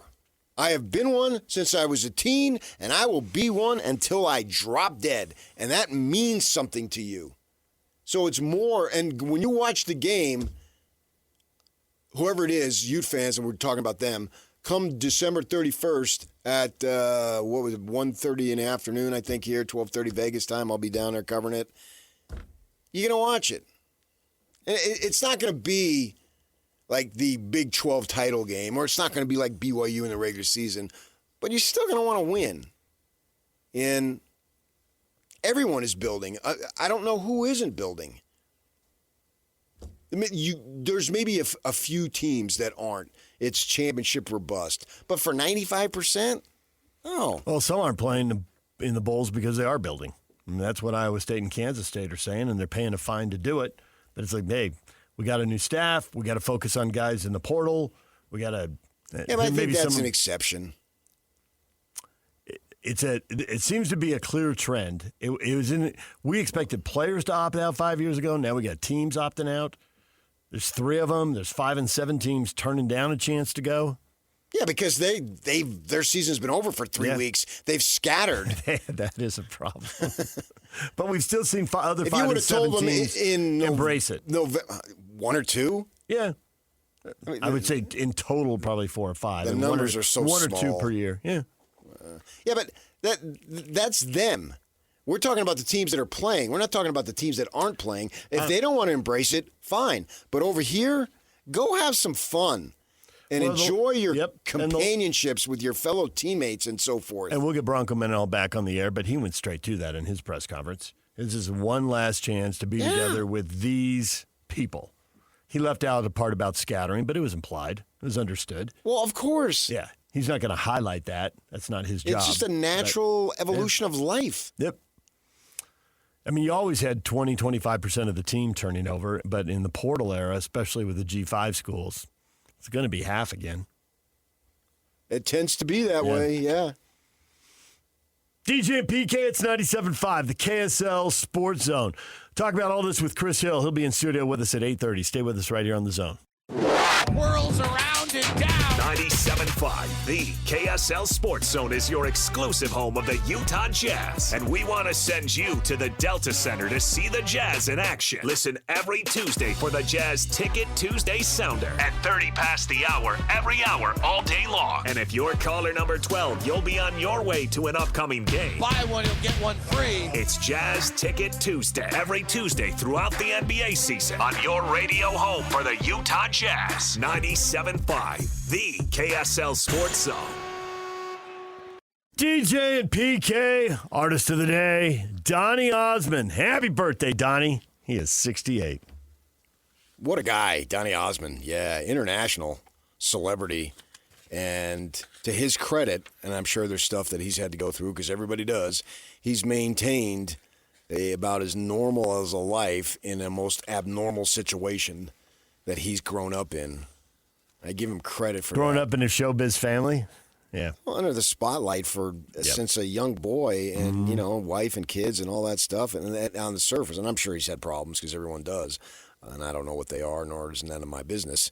But to live essentially in that realm about as normal of a life as you can live in an abnormal realm.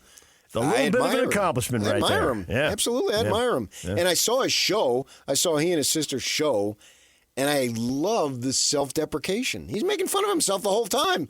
And obviously he's wildly talented. That's not the issue.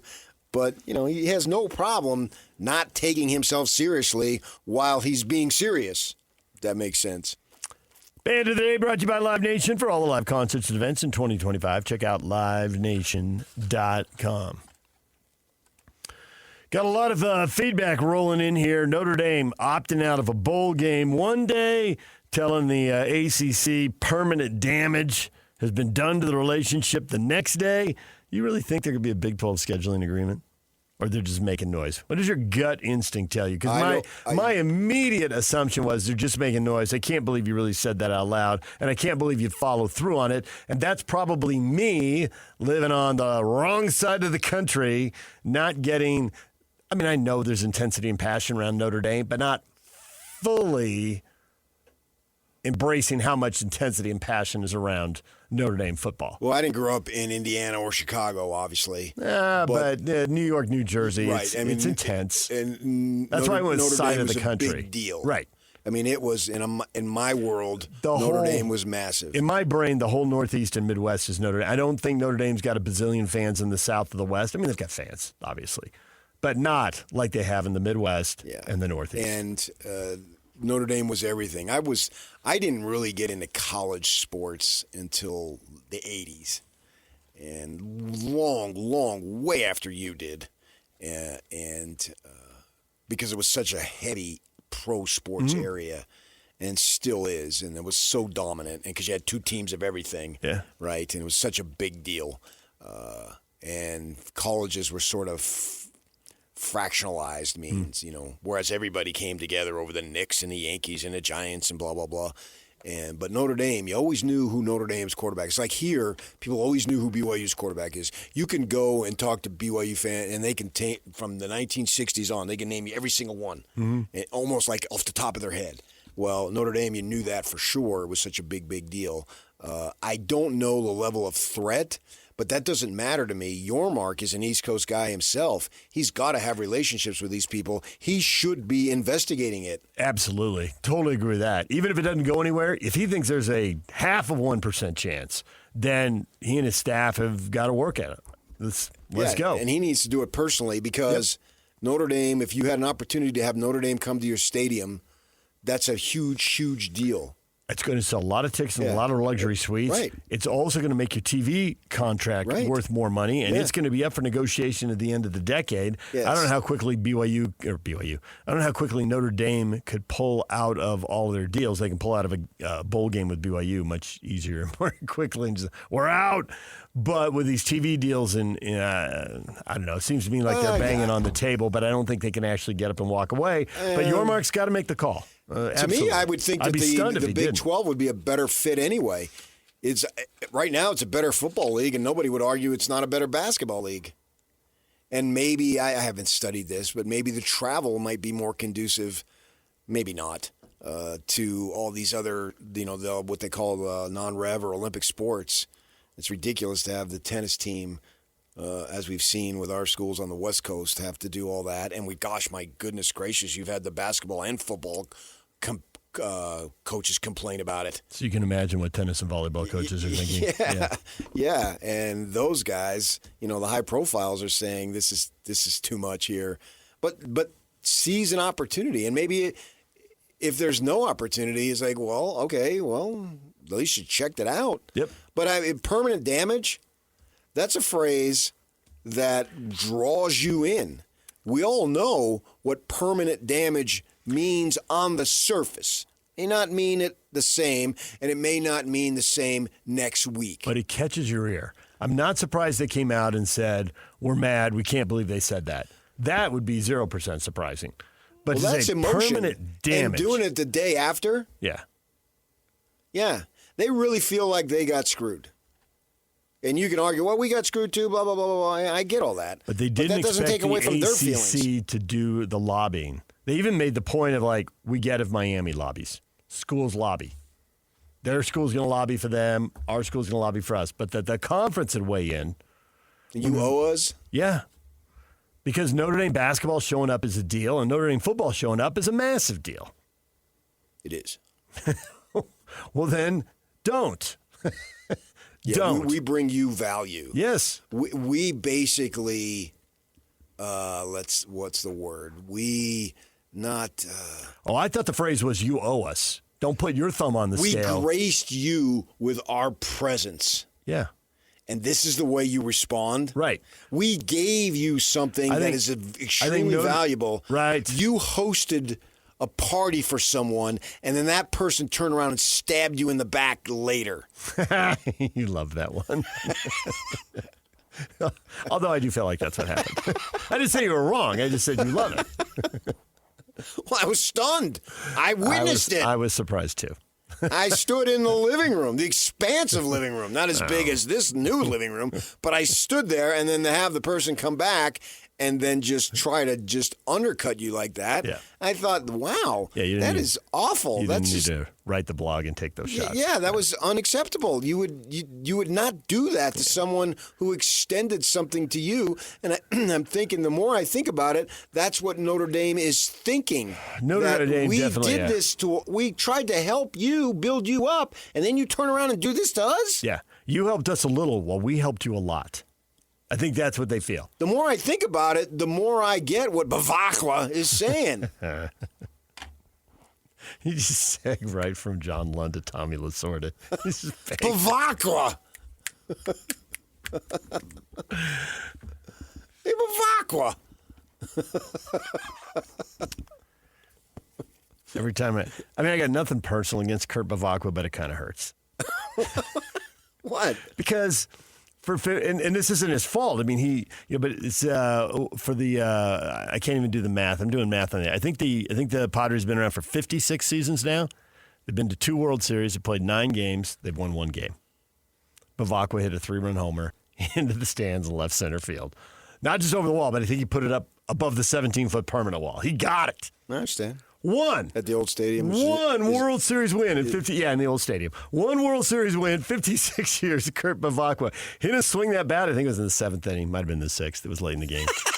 He didn't hit that. 0 World Series. 0. You don't know that. You assume everything beyond that. Yep. You've just told me there could have been a possibility of 9 more outs. All I think is Kurt Bavak, World Series win. The only one ever. Yeah, but he got under Tommy's skin. He did, which I thought was surprising.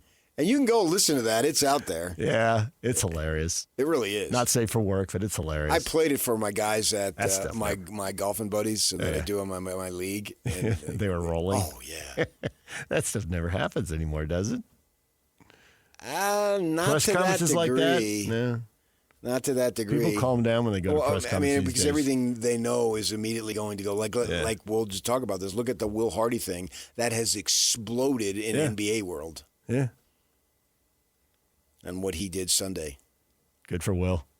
And that's universally the thought process, but I came across something else that said, hey, wait a second here. All right, we will get to that next. I can't wait to hear, hey, wait a second here.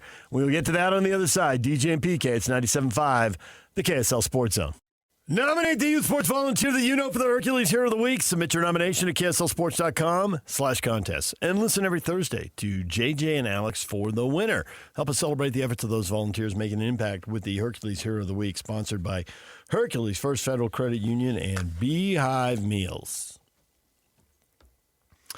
All right, PK, we were talking before the break. Our conversation rolled around to Will Hardy in the huddle at a Jazz game, furious with the lack of effort and lack of intensity he was seeing as his team fell behind 10-1 on the way to getting blown out.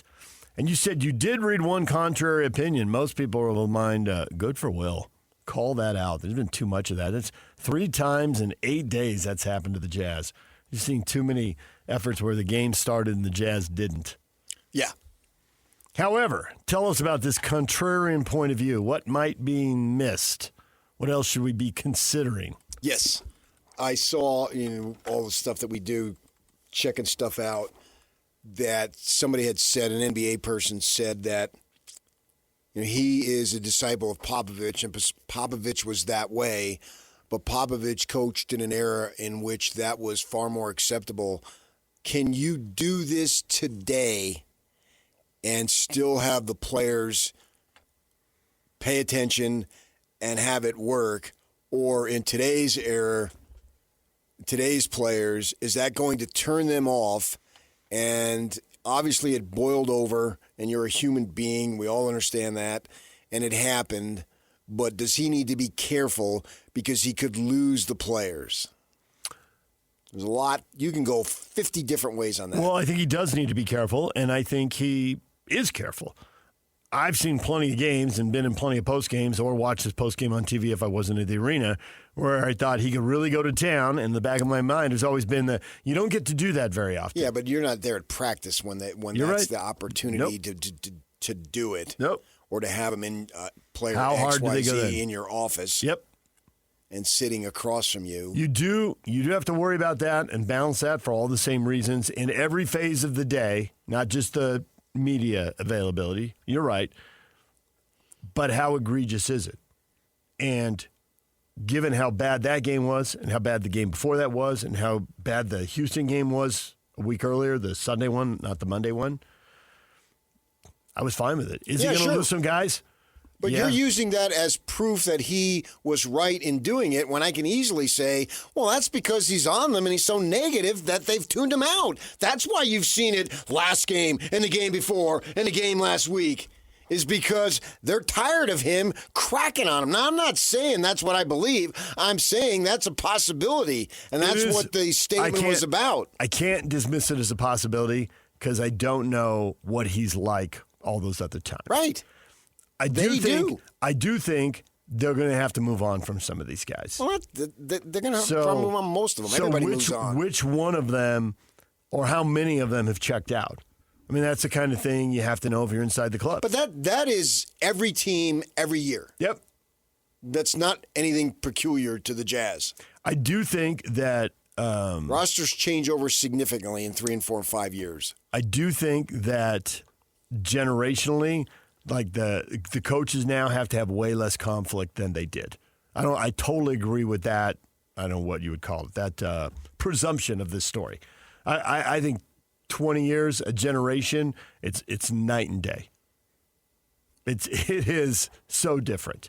So is it really? I do. Why? Yeah. Kids don't seem to react to that. And they seem to, and I think in sports, maybe it's the whole AAU, I can change teams culture. You're not in it for the long run. The coach used to rule with an iron hand, and you couldn't go anywhere else. And you wanted to play, and you either put up with it or you stopped playing. And I actually did play for a coach who was pretty loud, and a lot of guys stopped playing. I mean, I don't think I ever went through a season without players quitting the team. Okay, so then how's that changed? You just told me you did it in your day, and then now they're doing it today. It was way more. And I sit behind the bench at high school games. I've done that this month twice. And I mean, I was struck by the conversation, how positive and upbeat it was.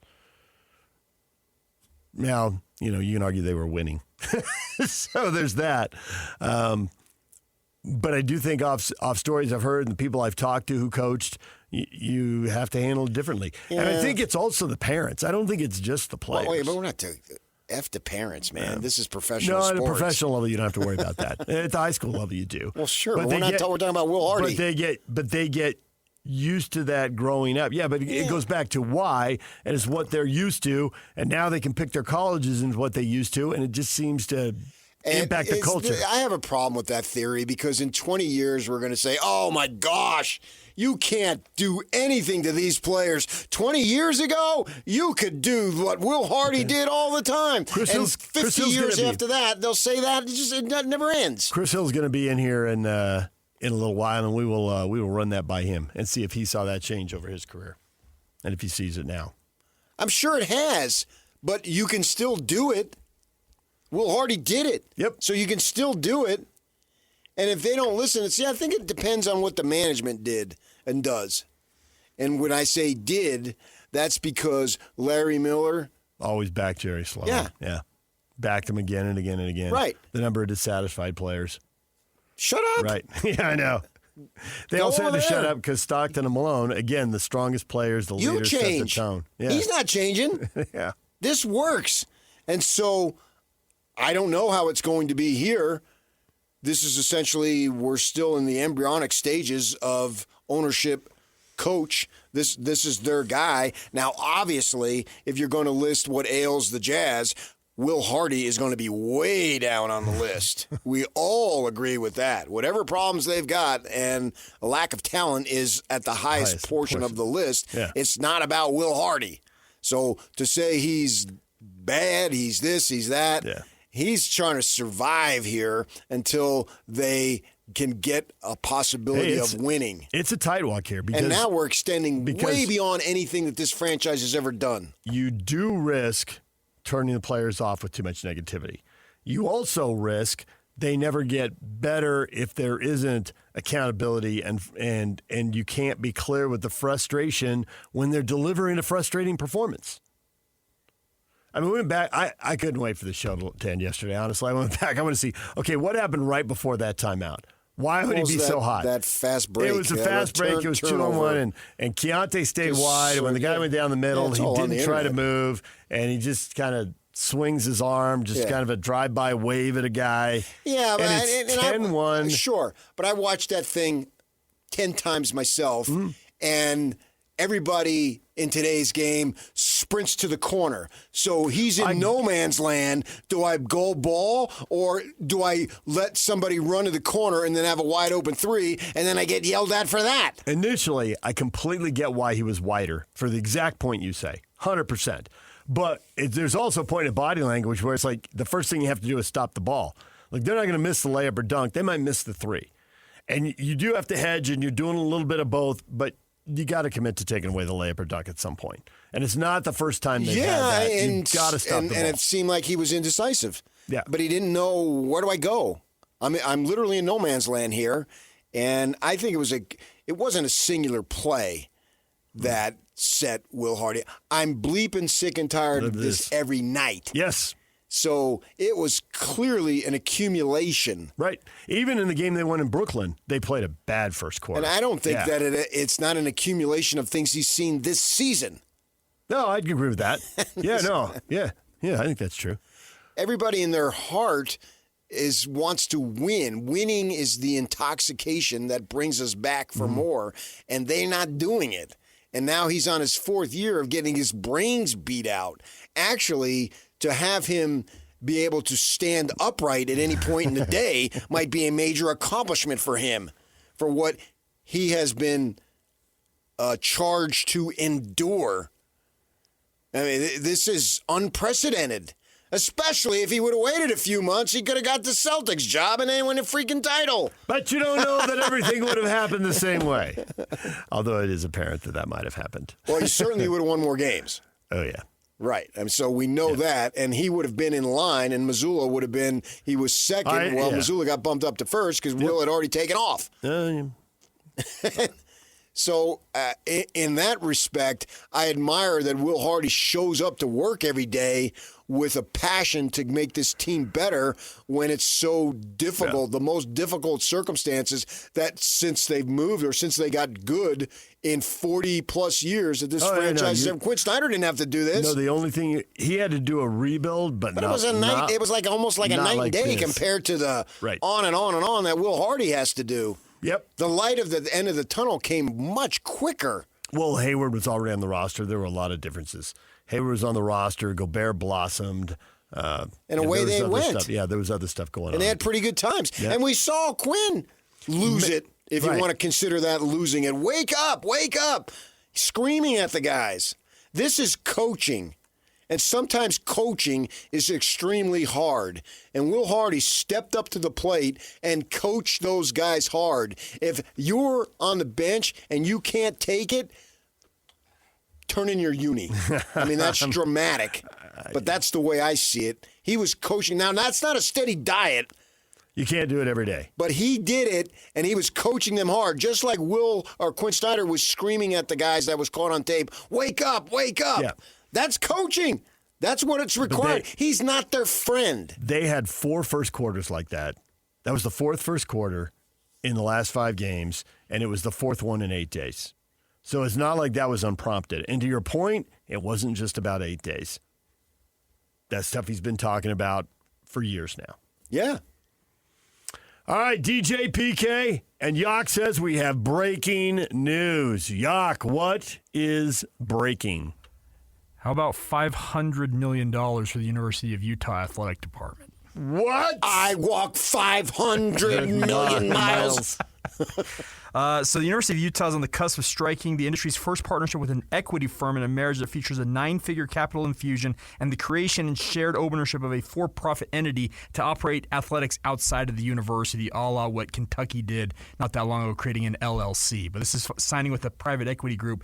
The first time this has happened with an individual university, if it goes through, apparently it's supposed to go to a vote today. Will the athletic department still exist as we know it, and then they create another business to help the athletic department? This is going to be all on the outside. Apparently this is going to fuse. Mark Harlan will be the president of what they're calling Utah Brands and Entertainment LLC, and they'll have people from this Otro equity group along with Utah athletic officials sitting on a board of directors to run this for-profit entity. But the capital infusion is more than $500 million into the athletic department for the University of Utah. Well, somebody was going to do it, a conference or a team, and it turns out it's the Utes. Well, that's just because BYU did what they did. And you got to do something. Mm-hmm. You can't stand still. The finalization of the project expected soon, pending authorization on Tuesday from the University of Utah Board of Trustees, which will but this story you're getting, is this an official release from the U? No, it is a Ross Dellinger story at Yahoo Sports. Sources say. Okay. Sources say. And they're going to get an LLC because they got tired of OPP down at BYU. How many initials you plan on hitting us with in the next 2 minutes? I'm just planning on hitting you. Okay. Violence. Stay with us. All right. Dr. Chris Hill, former Utah athletic director. What a perfect time to have him in the studio. Love it when a plan works out, even if we had no idea. That's next. Stay with us. This is Jake Scott and Ben Anderson. The fact that Notre Dame is even ranked above BYU now is ludicrous. The other two lost teams, I guess you could make an argument. The other teams ahead of the Cougs are Oklahoma and Alabama. What everyone has to understand is the college football playoff is functioning exactly how it's supposed to. It was designed specifically to eliminate the Big 12 getting 25% of the shares of the college football playoff when they only had 4 teams and TCU makes it. Yep. They didn't want that. 25% going to a Big 12 school? No, so what we're going to do is we're going to expand it to 12 and say, wow, isn't that great? There's more opportunities. No, you get 1/12 of the pie now, as opposed to 25%. That's the design. This is functioning exactly how it's supposed to. It is. And now, are there victims? Yeah. The Big 12, the ACC, G5 schools? Yeah, all victims. Catch Jake and Ben weekdays from 10 to noon on 97.5, the KSL Sports Zone. DJ PK, it's 97.5, the KSL Sports Zone. We are joined now by former Utah Athletic Director Dr. Chris Hill, bringing you in on a super interesting day in college sports. Just found out about it. Understood it maybe before, but just heard about it. I bumped into you. You said you had a book that you're working on. It won't come out until 2026, apparently. We can talk about that. And then, since that happened, all the college football playoff blew up. And I'm not so interested in relitigating what happened as I am. There are going to be tweaks going forward. How would you tweak it going forward and make it better? And now we got the breaking news, and I guess we can just start there. Sure. That and there's still a lot of details to come. Ross Dellinger has a story on Yahoo Sports. The University of Utah on the cusp of striking the industry's first partnership with an equity firm in a marriage that features a 9-figure capital infusion. It's expected to generate as much or more than $500 million in capital. An executive team from Otro Capital, combined with athletics department personnel, will lead the creation and operation of the new company. The university retains majority ownership and decision-making authority of Utah brands and entertainment. So it sounds like this is going to be separate from the athletic department, but associated with it. We'll see. They're offering a prominent group of donors the ability to purchase a stake in Utah brands and entertainment. So I would assume Eccles, Garf, some of the prominent names that we see on buildings. James. Yeah. Ha! Not Hill. Well, interesting, huh? Yeah. The move not completely foreign to college sports. Over the last several months, a host of schools, Kentucky, Michigan State, Clemson, have announced the creation of a private revenue-generating entity outside of the athletic department as the college sport evolves into a more professionalized ecosystem. None of those schools have partnered with an equity firm, so that's a little different. So this doesn't, on the one hand, you didn't know, and on the other hand, you're not completely surprised. No, I'm not. I mean, I did hear some of that from a couple of the people I know around close to the program, which I don't talk too much. So, I didn't know it was that close, but nothing surprised me anymore. Isn't this almost to the point of necessary for survival if you want to thrive? That's not a bad idea. I mean, money's money, and you need the money, so it's just a matter of it's not good money or not. There's times that it could cause problems for you. But and that's the thing is what type of problems do you foresee with so many hands and wanting a piece of it now? Well, the good side, it's money, and the Utes need money, like everybody else right now. But equity companies, I think people put in money to make money. That's if this is not a profit-making organization, then, it's a charity, but I don't know how people could put money into that and be a tax-deductible donation or whatever. But, for me, it's I wouldn't want people that are in an equity firm to trim down my program or talk about why do you have these how other much influence sports. Do they have? Yeah. If you're part, you got to have some. Now, I was really, really fortunate that people may not understand, but the major donors didn't really want to tell me what to do. They just said, do well. And figure it out. Right. If you don't, you lose your job, but by the president. But I never felt like in the big decisions I was having other people tell me what to do. And that matters. Well, it matters because you're the one left standing if the coach doesn't do well or something happens the wrong way or whatever. So, and that's part of the job, and that's part of the juice of the job is being able to make things happen. And that's what you see as a potential pitfall. Yeah, I would. I mean, I don't want to make up pitfalls before it even happens because I don't know all the details of it. If the money comes with no strings attached, that's kind of an interesting thing why people would do that. But if it's a business, it's different because just like the athletic department, everybody says it's a business. We're a business on their generating side, but you're a charity on the other. You got people on your team, then if you play 55 guys a day and you got 50 that aren't playing. You got a softball team that's losing money. I mean, if it's a business, it's a business, and maybe you take it outside of all the other sports. But we'll have to wait and see. I don't want to be anywhere other than just thinking like you guys are right off the top. Right. There's positives and negatives. I mean, the huge negative is they come in and cut expenses and they drop sports. I mean, that is like at the top of probably everybody's list of fears. Yeah, I'm sure you're right. That's the negative, right? Yeah. Now, the positive is looking at things that are out there and doing things differently.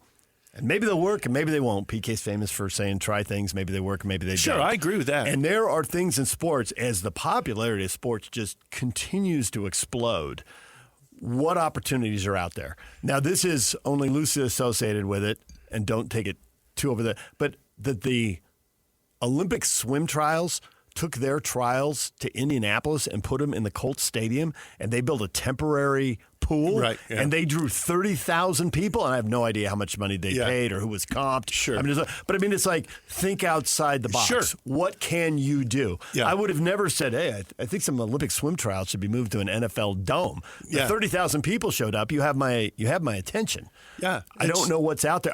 I never thought, I've never been to the Maui Classic. PK's covered it 4 times and has all these stories. I never thought it would suddenly be trumped by a tournament in Las Vegas, but somebody had a new idea, tried something different with 6 teams and then with 18, and now they're going to 32, and paying the players NIL is working. Well, yeah. I assume there'll be more of that. Yeah, what's next? I don't know. Yeah, Kansas bought their way out of the Maui Classic to play in this thing, and, it could go from, 16 teams at a Christmas tournament to 32 before Christmas. And paying the players, and the people are making money.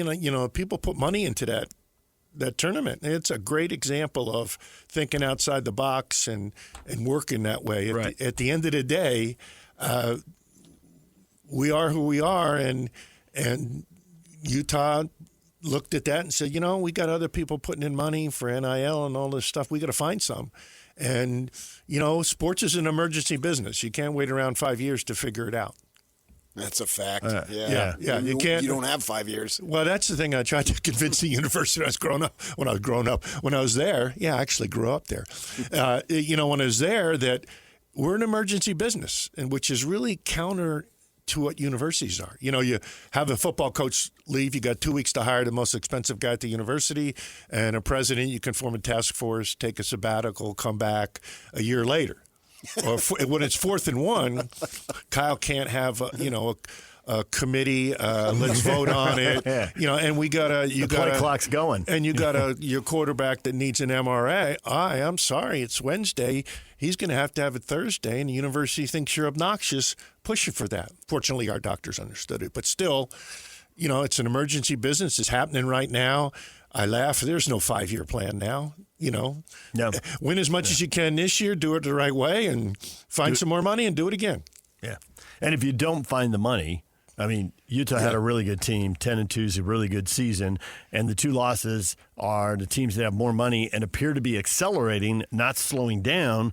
So if you don't do something, you're not even going to be 3rd. Because somebody else in the league is going to do something, and then you're going to be 4th or 5th. Well, that's the whole bag of crap theory I used to have. Yeah. They have a bag of crap, and we need a bag of crap. And I used to say, why don't we have 2 bags? Because then we could really beat them.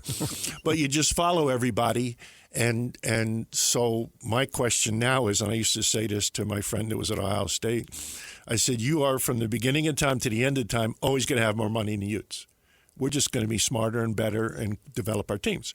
And that's how we compete. So the top 10 teams in the country with all the new stuff going on if it works, they're going to do an equity stuff. Yeah. If it doesn't work, they're going to say, whoa.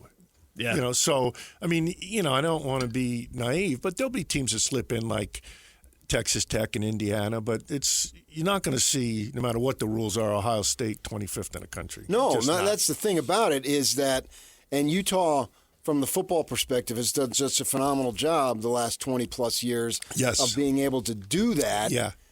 But it's like they can't get to that level simply now more than ever because whatever you give, I'll outbid you. There was a situation that the University of Utah, this was literally told to me back when BYU was an independent, there was a coach that BYU wanted who was on Utah's staff. And basically Kyle just told him, whatever they're going to give you, I'm going to give you more. Yeah. Now it's changed. No, that wasn't out of Kyle's pocket. I know. Well, okay. But I agreed with him. And budget. I think I remember that. Yeah. And you have to compete. The challenge is Utah's got to stay at least where they are. That's what I think. And now you can do that with players. Yeah. I'll just pay you more. Yeah. Texas Tech did that with this David Bailey kid who was at Stanford. And he got his degree, and they're obviously in a down cycle. He takes off. He's got 1 year left. Yeah. UCLA, Texas. Yeah. Texas Tech says, just take the phone call. Yeah. He not only takes the phone call, he goes down there, and he's a superstar. He's a difference maker, and look at their team this year. Oh, sure, that can happen. The Utes are stealing from people, too. Yes. So they're allowed. Everybody is. Everybody right. is. That's the way it is. It's a pecking order, and, the way the portal is now, I like the fact kids can do what they want to do. But at the same time, that's not the way the world is in almost any job or any pro thing. So do you think Eric Weddle and Alex Smith and Andre Miller would have been on this? As soon as they saw him play, Kentucky's going to buy Andre, and Texas is going to buy Alex. But then we'll buy somebody else. The jump you made as a group of 5 team or whatever it was called then. But when you were in the Mountain West and Final Four, Fiesta Bowl, Sugar Bowl, all that success. How do these teams do that now? I'm looking at these G5 teams, like you and Boise State and TCU, all the schools that kind of made the jump at that time and went to those games and won those games and could say, hey, we belong here. Now you start to build that, but you lose the kid every year. You lose the coach. I mean, both the schools going in this year, James Madison and Tulane, have already lost their coach before the playoff. Yeah. It's a tough situation. I'm worried about college sports and college football. I can't tell you how many people say, boy, your timing was great. And I say, I'm not that smart. There's no question. And so, the pecking order used to be the same anyway. And how did we win the Sugar Bowl? Well, Alabama always had more money, but somehow we won. Well, now the money is exponentially more, and now you can buy players. So it's a whole different deal. And I used to think we had coaches that could develop players. I mean, the people we had took Alex Smith and made them better, took our offensive lines and made them better. Now you don't have time to coach them up. Kyle can coach them up, and now – one of the strengths of Utah, I think, was getting players, diamonds in the rough. He's talked about that. Develop them. That's who we were. And, we kind of knew that, those 5-star guys they may have been bought then. I'd be surprised if they were. Yeah. And so we knew what our niche was. But then we can develop it, and you have coaches that, like Kyle, could pick out talent. He knows what he's doing, or he moves one from offense to defense or whatever. And we just coached them up, we being Kyle and Rick and all those guys we had. And it's just a little harder. Now, that was Utah's niche. Now, if we can get on a level playing field with the same money, then maybe we can get it done. Now, I don't know what all the complications are. Like we just said, we found out this morning it was official, although we've been hearing about it all along. So, it'll be interesting, that's for sure.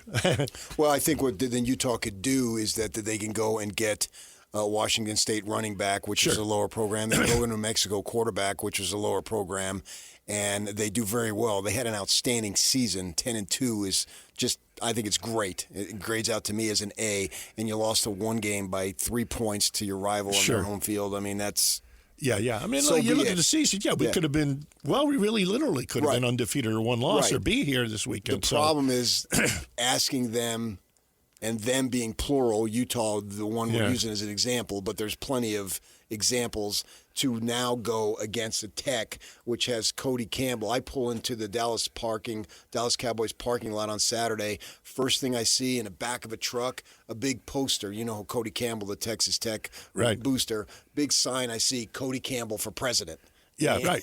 Yeah, right. And, universities has a certain cachet. I mean, they're a very prestigious part of any state. I'm the big shot at Texas Tech. I'm the guy. Yeah. I'm the guy that I can go see the quarterback and say, "How you doing, Louie? Hello, Right? Yeah. How you doing?"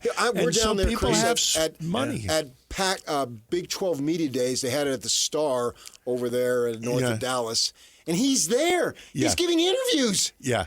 Yeah. He's a booster. Yeah. I mean, he's the chairman of the Board of Regents, but essentially he's a booster. And there he was. I'm on the field Saturday. He's holding the trophy. He's literally the most important person in that program. Yeah. And the only one who isn't going somewhere. Yeah. Coaches go all the time. ADs go all the time. Players certainly go all the time. But Cody's not going anywhere. He can't fire himself either. Yeah. No, well, if there are bad decisions, he's not going to get fired. They'll just get rid of somebody else, and then he'll still be holding the trophy once they buy the right guys back.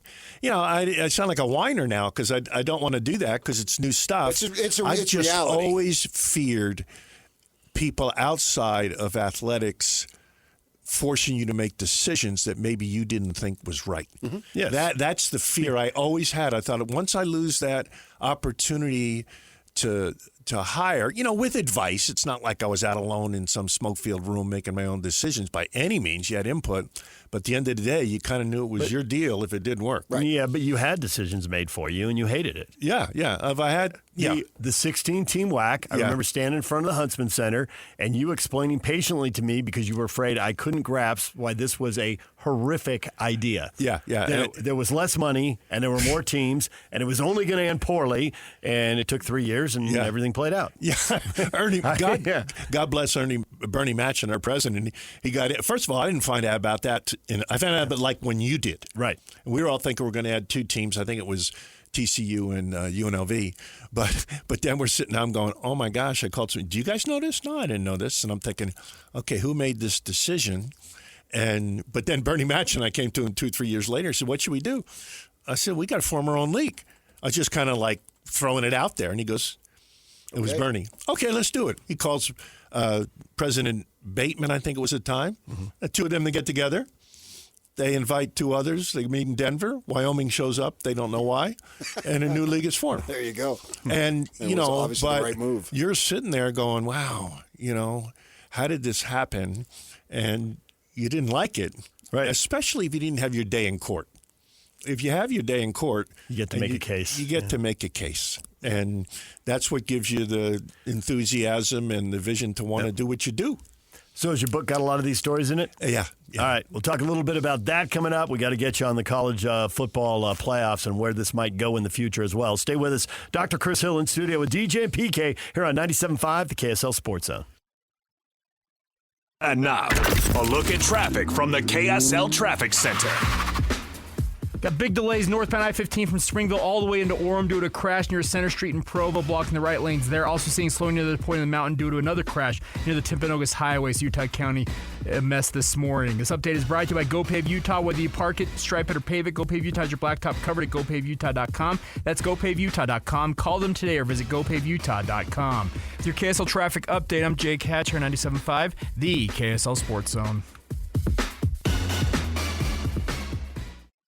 Hey, bro. You hear us every day with our crazy opinions. Hey, what you doing? Well, now, it's time to hear from you. Hey, great show. Download the KSL Sports app and fire off your thoughts with the call-in tab on the bottom of your screen. This show is fantastic. It's the one that captivates me the most. You can tell PK to stop singing. G-Bang! G-Bang! Let Jake and Ben know what you really think of the Jazz. Woo!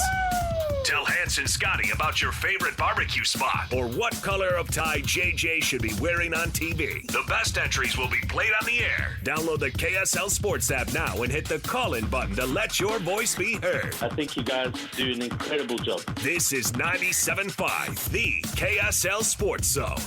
It's a Utah Jazz Ticket Tuesday. Caller 12 right now, 801-575-ZONE. Wins a pair of tickets to watch the Jazz take on the Lakers December 18th at the Delta Center. So you just gave us some stories there, kind of as a little bit of background, decisions that are being made, big decisions about this new venture with the private equity group and all that. Tell us a little, we got a short segment here, but tell us a little bit about the book you're working on.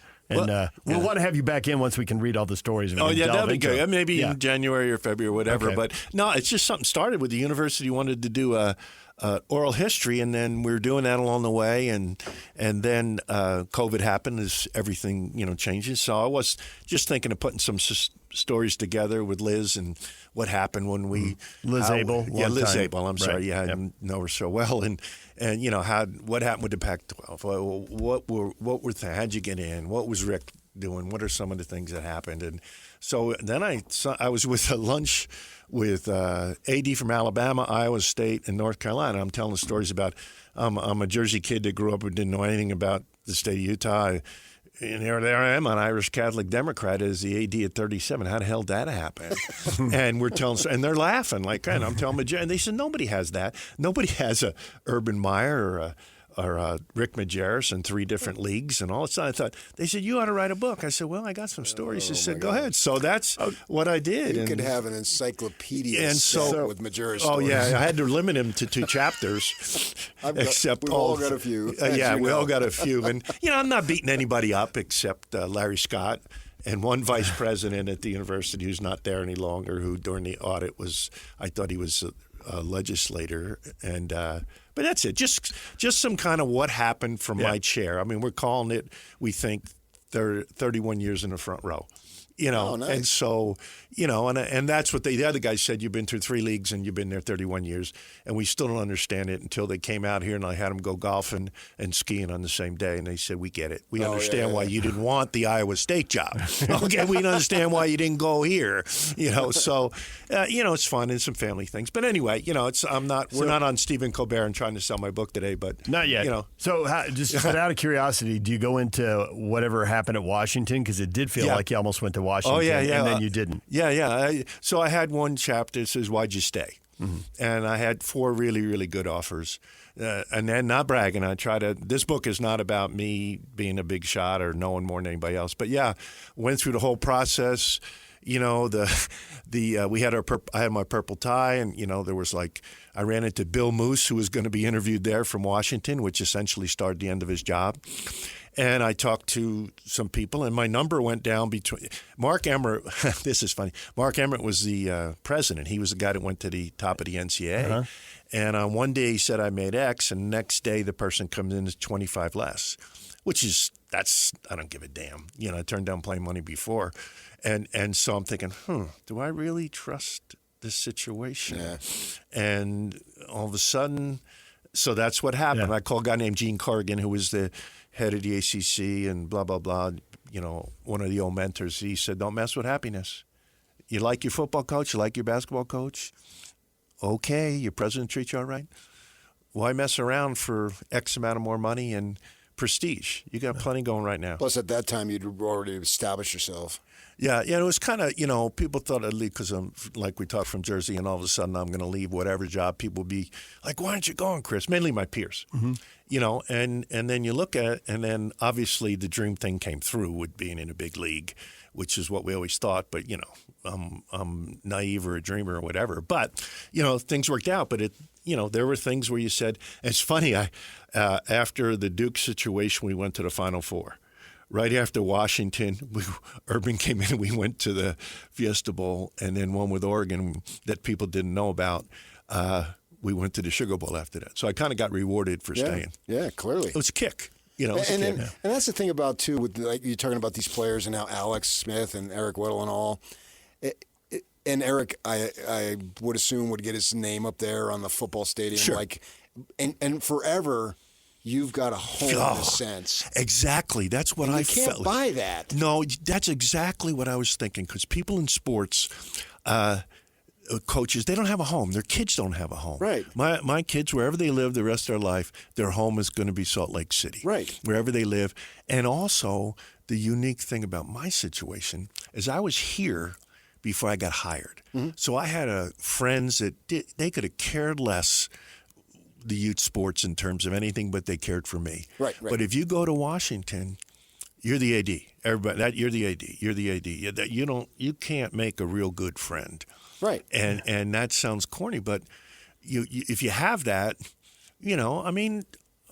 other people, and I was close. Washington was close I ever got, but at the same time, when I look back and I think, yeah, I got good buddies. I have, I played golf with guys before I got the job. And then when I got the job, I was mad at some coach. I'd tee it off and say, "That damn Kenahan," and they'd just laugh, and nobody else would know. So anyway, that's kind of some of the stuff that would happen. Which is actually true. Yeah. I saw them on the golf course once. But they're my buddies. So somebody said, "Who you want to play?" One of the TV state newspapers used to say, "What's your favorite foursome?" They'd say Michael Jordan is who I said, no, the pup, the coach, and the bear, my three buddies. Yeah. Jim Curtis, John O'Brien, and Steve Lowe. And that's who I want to play with. And you're here. Kyle has told me this, and we're the same age and lived in the same area. One of his greatest accomplishments is all of his children went to the same elementary school, went to the same junior high, went to the same high school. Wow. And they lived a normal life. Wow, for head coaches. Yeah.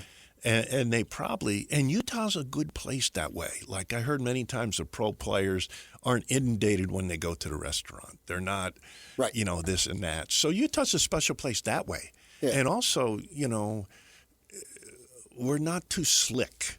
We're not we're not Oregon. We're not somebody that needs to wear Gucci shoes. Understood. It's kind of the way it is. But yeah. Anyway, it's not about loyalty. It's about you like where you're at. You had a chance to win. They pay you enough, pay you twice a month, and you do the best they can. Now, understand that loyalty. I got paid. It wasn't. Everything's this big loyalty. It kind of is, but believe me, if I was screwing up too much, I'd be gone in New York. It's more loyalty to yourself. Yeah, right. It's how you feel, and So there's it's just an interesting life. All the different things, and you're involved in so many different things. You were talking about the, do you have relationships with the people around you and all that, and the people you work with? We got to go to break here real quick so we can come back and talk football. But maybe you want to say a word or two about Beth Lanier. 36 years as a coach, and she retires. Ends with an NCAA tournament berth, quick exit compared to some of the other runs that she helped author where they went deeper. But nonetheless, that's a heck of a run. That's so funny. We hired her when she was a young kid. We were 1-29. I remember it. Okay, and we had no money. Remember the story. So she and I would tease. We grew up together. I think she was like 27 and I was 37 or 38 when we hired her. So we kind of grew up with years together. And, our volleyball program, 1-29. Hadn't ever been to the NCAA tournament or even think. It was just kind of like a club team that just could be there. Yeah. And what happened? We looked 4 or 5 years later. We're in the NCAA tournament. When so God bless her. She did a great job. She stayed around. Yeah. And a lot of our good coaches stayed around. So not ours, the universities, because it's not mine anymore. It's the universities. You got that? The universities coaches. She'll leave as a legend. Oh yeah. She should. She should. I mean. The 36 years and having the influence on all those women, literally hundreds. Yeah, and that's one of the juice too. And I'll let you. We got to break, but that's part of the juice too. Is that they come back from Alumni Day, and they know her. Yeah. It's not like there's a new coach there. I mean, it's like when I would come back after I retired, and I knew a lot of the volleyball players. It's like, hey, they knew me. Yeah. And I knew them, and that was part of the excitement of it. So, there's some real positives. She can really watch them grow up and have wonderful families and wonderful degrees and wonderful stuff. Big time. But now I'm watching ESPN and Fox, and it's great that they're counter-programming football with volleyball, but nothing comes without a price. Transfer portal, NIL. I have a niece who is a GA at a D1, and I was asking her about NIL, and she's like, I can't believe the numbers the coaches are talking about. I mean, she's a GA, so she's not on the front line of that, but she hears all the coaches in all the talking. sports, right? Or just well, she knows volleyball. Because that's what she does. Yeah, but she's like there's, and she played D3, so she was nowhere near any of that stuff. But she. She was saying it's real money. I know. I don't know if it is dollars. For I don't know where it players. is, but I didn't mean to interrupt you because I know I got to go to break. But my granddaughter plays soccer at Loyola Marymount, and I'm wondering, hey, if any comes your way, how about Poppy? And then I got one that's being recruited quite heavily. She's a a junior. She's a judge, and I'm thinking, maybe a little bit. They already got their inheritance from me. I told them. So how about a little bit back? Put me in a good nursing home. That's what I told them. There you go. We'll visit you. Chris Hill in studio for one more segment. We're going to talk college football playoffs, how he would tweak things going forward. And Yahoo has a heck of a story out about the committee. Man, Notre Dame's going to hate this story. But they might already believe it. We'll get to that next. Stay with us. Join the Hands' Scotty Show. Friday, noon to 3. They're going to be at the Grill at 2264 South Main Street in Nephi.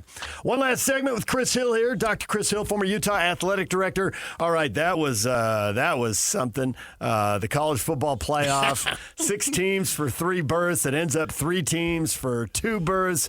Notre Dame is out. Other people are mad they're out. Texas is mad they're out. BYU is mad they're out. A lot of people can make an argument. Rather than litigating what happened last weekend, look to the future. Where do you think this is going, and where do you think it should go? Where would you like to see? Okay, this like to postseason see, go? and other things are different. Yeah. The one thing you got to say is college football is a big deal this week. Mm-hmm.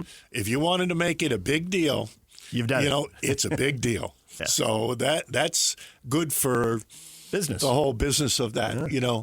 Where it's going to go is we were talking off air. I mean, what I wanted to do is have a tournament. What we should have is a tournament like we have. Make sure the number 1 top teams are in there, have a chance to win. I'm alone on this one, but maybe make sure that there's one team that's not in the big schools that when their players start the year, they still have a chance to mathematically get in if they win their championship. That's going to go away probably. Which bothers me a little bit, but who cares what I care about? But I think it's got to be a legitimate championship every year, no matter who's in it, whether you got 16 or 18 or 20. The last 2 out are going to be upset. It's going to be awful, and that's going to be the news, and then they're going to play the games and win. The advantage of the basketball game is you can only complain for a week, and then you start playing games. Not even a week, 4 days or 3 days. Or this, you got a month to complain about it. And I just hope it doesn't kill the other sports, and if they go too big, it diminishes the regular season. So I'm for one that right now you can tweak who gets in and who gets out, but I kind of like the 12 and the number of games players have to play. So I hope it stays as a real reward to get in, and then if you didn't get in, you're going to bitch. I can't say bitch back, can I? On there? No. Okay, I just got kicked off. You can't complain about it, And so let's get into champion. Let's keep going. I mean, in terms of interest, they're in the sweet spot. And I think we can find somebody with 12 and not just be from one league. Yeah, that's the thing. If it can be more, I hate the word fair because I don't think that there's any such, there's a definition of fair, but there's no practicality. Right. But when you got like a Herb Street up there saying, well, they shouldn't be penalized because they lost their title game, and then somebody over here, and that's a bigger brand, and then somebody over here does get penalized for losing their title game, and they're a smaller brand, and I get where you're coming from, that you want to see the smaller brand have that opportunity, just one. Right. You just give them a crumb, but then within the structure, there's power brands, and even all the people who are on the other side of the line are only theoretically over the other side of the line because they still have to go up against these big-time programs. Yeah, it's the way it's always been. So it always will be. If you tell me the Southeast Conference and the Big Ten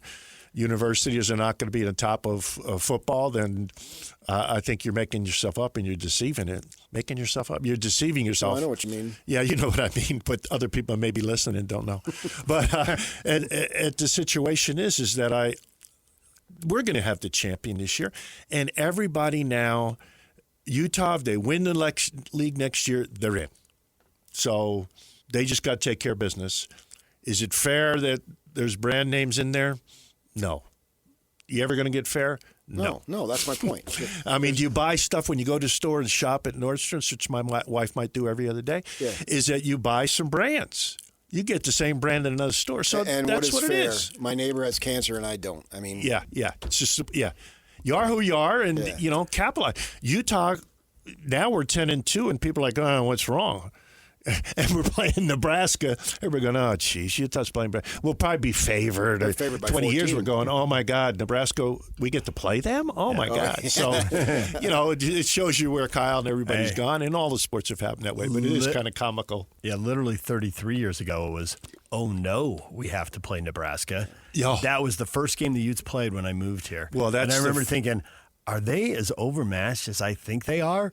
And then the game happened, and I thought the answer was yes. And then I got to know Frank Dolce years later, and I was like, I remember. And he's like, oh. It was terrible. Yeah. And so that one of the first, not yay me, but one of the first things I did is, so we're getting rid of the blood games. Yeah. We're not playing those anymore.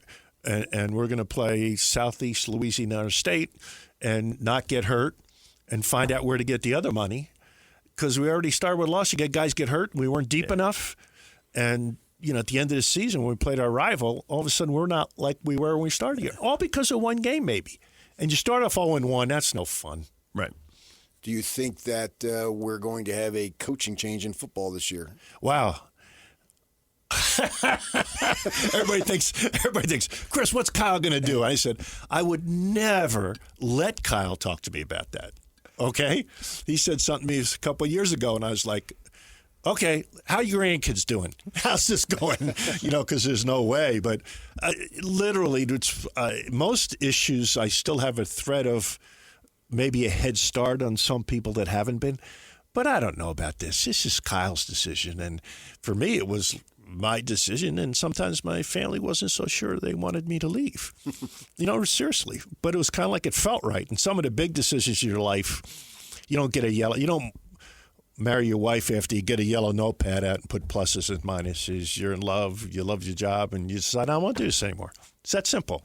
And so that's a long answer. I'm delaying it, so hopefully we can go to a commercial, because I don't have an answer for that. Yeah, I get it. What do you guys think? Oh, no, I'm not allowed to ask. That's fine. I think that there are little things I've seen along the way that make me think he probably will retire. Yeah. I'm with you. I don't even want to ask him. No. Even if he told me, I'm not sure. I believe I've told PK this off the air. This is such a personal decision. Yes. It is such a massive decision that everybody has the right to change their mind. And in this whole process, it'd be interesting whenever Kyle finally does hang it up. Mm-hmm. To wait a year and let a lot of the emotion and all that and let him settle into whatever his new life looks like, right? And then say, how many times did you decide I'm doing it and then decide I'm not doing it? Right. And as a reporter, you're supposed to, and I mean, it's the BYU job. Yeah, right? That's a great example. But as a reporter, you're supposed to be right. And so sit up here and think, I think it's 60-40, 70-30, he's gone. You're not supposed to be right. You're not. Don't give me that stuff. Right. You're not supposed to be right. Right. No. You're not supposed to be right. And you don't have to pay the price for being wrong. That's true. That's gone away. That's over the course of our change. Let's not get off on this. That's where I've always disagreed with you. What? Because you've told me that. Yeah, sure you don't. You can get fired. Oh, you can get fired. You can lose your job. Yeah, if I came in here and popped off a bunch of things that were inaccurate, I'd be out the door. Yeah, but you don't have to worry about it being accurate. You just have a guess. You say, well, that was my opinion. Well, you're not held responsible for your opinion. Okay, let's not get off on that. It depends on what your opinion is. Well, yeah. We can tell you specific stories. Please, let's not go to the fact that you have a bigger chance of getting fired than a head football coach. Just look around the country and see what the percentages of radio guys that got fired. Okay, enough of that. I agree with that. Yeah. Okay. They're more likely to get fired. Yes. Okay, thank you. I also think that Kyle, in my mind, I've talked to him about it. I don't want to scoop him. No. I didn't want to scoop Lavelle Edwards. No. I was told, I was on the beat that one year when he did retire, and other coaches told me, this is it. But I felt like I didn't really want to scoop it, and I don't want to scoop Kyle. You're right on that. That's what people ask. I said, I have no idea. I just know whatever it is, he's going to be right. Right. And he'll make it right, because that's who Kyle is. So whatever. I think that part, that's probably underestimated. Well, that's he'll make it right. Did you sign him to that? Yeah, he'll make it right. The deal that he has going forward. Was that you were involved in that? On a very smaller scale. It was kind of like, if you want to retire, here's a little package. It wasn't little, but it was. But I don't know what's there now. Again, I don't want to know. because there's a lot of money on the table that if Kyle got fired, you don't want him to be wealthier than he would be if he retired in good stead. But I don't know. I know we had a little something. It's pretty common with everybody to have with a longtime coach to have a little something.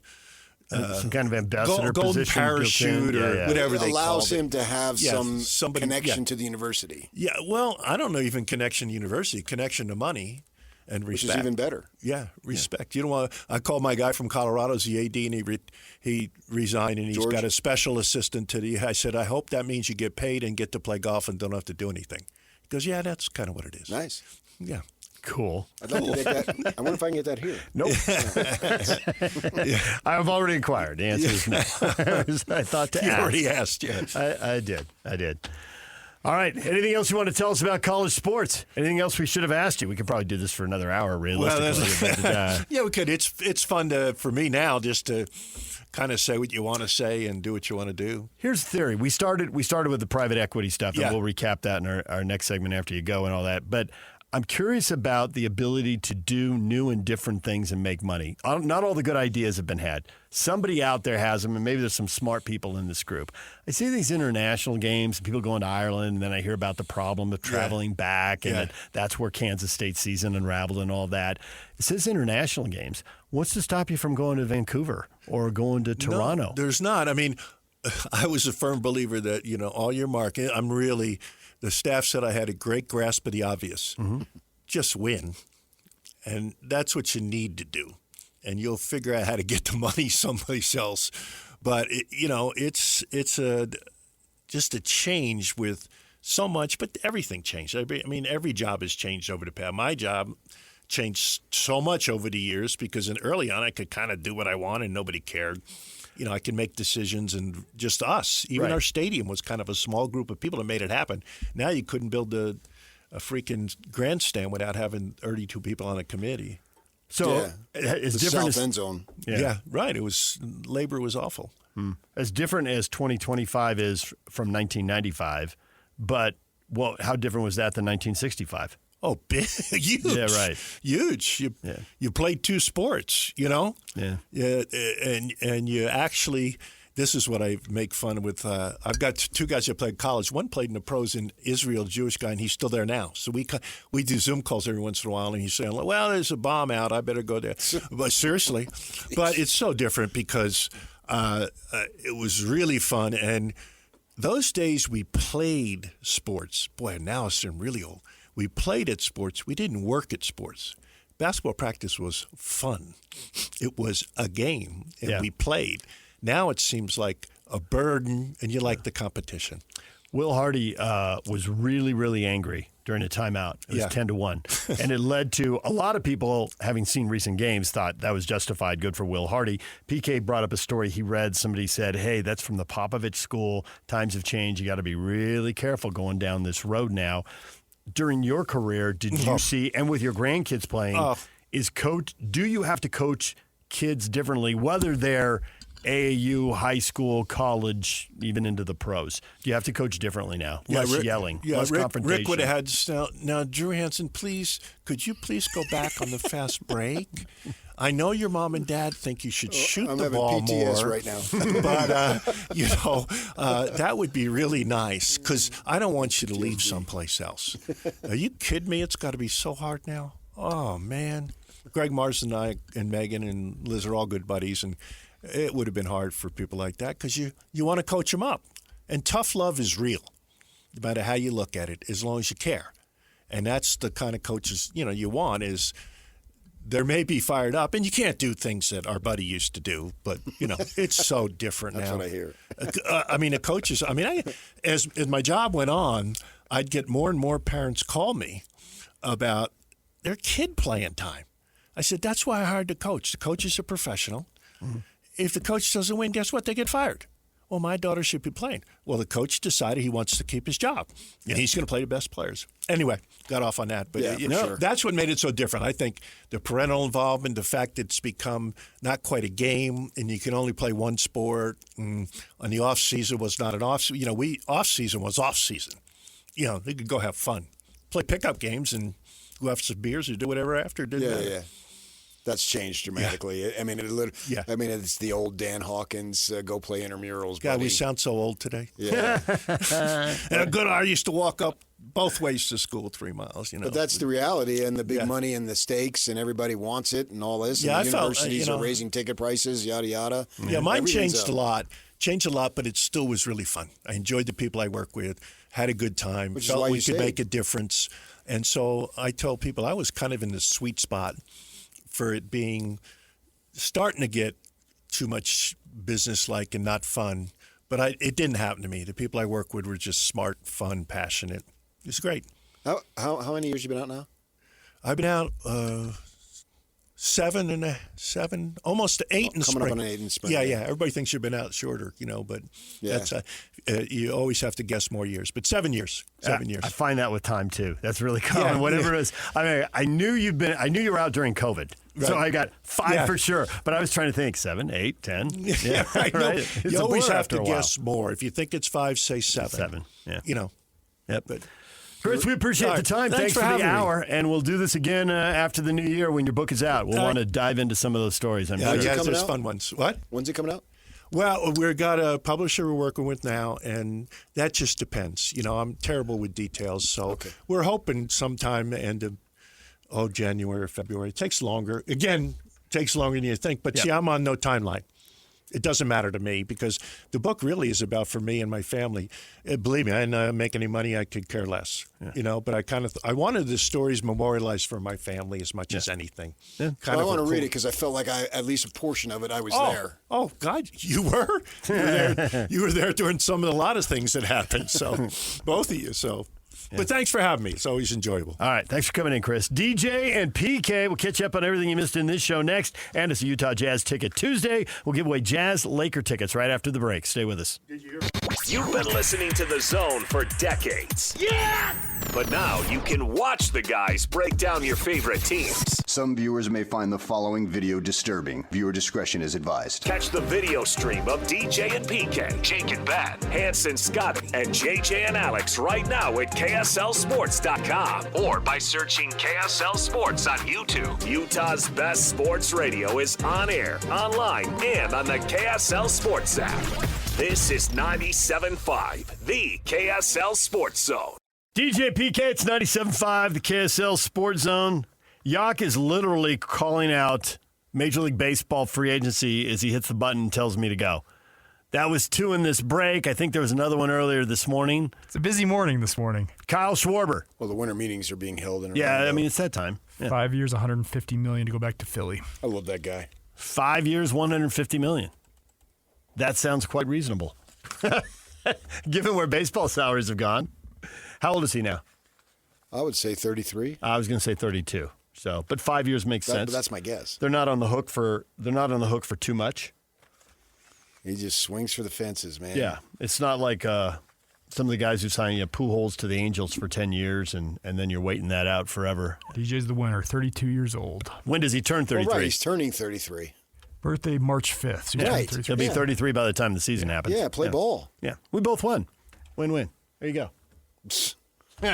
Winner, chicken dinner. Hey, speaking of winners, who wants to see a Jazz game? Jazz Lakers, December 18th at the Delta Center. Caller 12 now, 801-575-ZONE. Wins a pair of tickets. 801-575-ZONE to see the Jazz and the Lakers. Call right now. If you don't win now, Jake and Ben will have tickets at 10:30 and 11:30. We'll have them every hour on the half hour all day long. All right, PK, we've talked about a lot of stuff this morning. What would you like to get back to? Catch people up on. Good to have Chris Hill in studio for an hour. Well, I think the new thing here is this equity firm having an opportunity to support Utah's athletics, $500 million, and that boosters can buy a share of equity. And I think that's what Chris was talking about. Those folks then would be almost to the point of making a donation. I'm not sure. Like, for instance, their return for the guys, the crumble cookie guys, the other guys for BYU, their return isn't necessarily cash. It's emotional. Winning. Yeah, it's emotional. But you'll have the other folks who are equity firms. This is what they do. It's a business angle. What's the bottom line? They really don't care about anything else. Now, maybe because it's sports, maybe it'll be a little bit different because none of us, as Brett Yormark said, irregardless of gender, do we want to see any sports cut. We don't care who it is, what it is. Scholarships cut and sports cut are going to bother a lot of people. Yeah. You know, they might maintain the sport, but if the sport only has half as many scholarships as it used to, that's going to bug a lot of people. Now, I assume that these people are buying in, this firm is headed up by people who've previously worked at a firm that did this kind of work on the professional level. And I assume as they move into the college realm, they realize there's a certain feel-good element that generates money, and they shouldn't mess with that. It will cost them money. Now, I don't know how deeply held that thought is. Is that the kind of thing that you say out loud and you hold on to for 10 seconds? I don't know that I buy that. 10 minutes, 10 hours, 10 years. Because I think most people, if you just line them up, the civil majority, have no passion about sports. Okay, but of the people moving in this ecosystem. Yeah, but you're in an equity firm. You want money. Right, but there's a significant portion about that, so I don't know that that's true. You don't think the people in this firm, I mean, the top four... no, I don't know. The top four partners in this well, you're right, none of us know. But I wouldn't assume to guess, because I think private equity firm, I think bottom line business. I'm an investor. I have played golf with so many people that they're investors in whatever. And what they're concerned about is what I'm getting back out of it. And you start losing money, emotion goes out the door. I worked at a TV station that was owned by a company that was named after the three-headed dog that guarded the gates to Hades. So guess what their attitude was? Bottom freaking line. And boosters can buy into it. They'll be different. But, they've got to have the big money, and they've already been doing that anyway. So you want to win, and the whole objective is to win. I mean, winning makes money, losing does not. Chris basically just told us that. The first thing is win, and then you figure out how to get the money. He just, if you didn't hear, you can listen. Yak will post it, and from 8:30 to 9:30, we had him on. You can listen to all three segments with him. So $500 million. An executive team from Otro Capital combined with athletics department personnel will lead the creation and operation of this new company. And then they have to find a way to compete with BYU. And 100%. This is what they believe is the answer. Do they also have to find a way to compete with Texas Tech? I don't know that you can. $500 million? To be honest. Not enough. I don't know that it is. But you can compete with them on the field. Yes. But when I said I don't know that they can, it was not on the field. You'll never have the budgets they have, but can you win some games and can you win some league titles? I think the answer to that is yes. You can compete with them. Because as the new world order settles in, to whatever degree it's settling in, it's constantly evolving in college sports, but to the degree it settles in, the fact the Utes found themselves third in the league, and you see the two teams in front of them, and they're thinking, what have they got that you haven't got?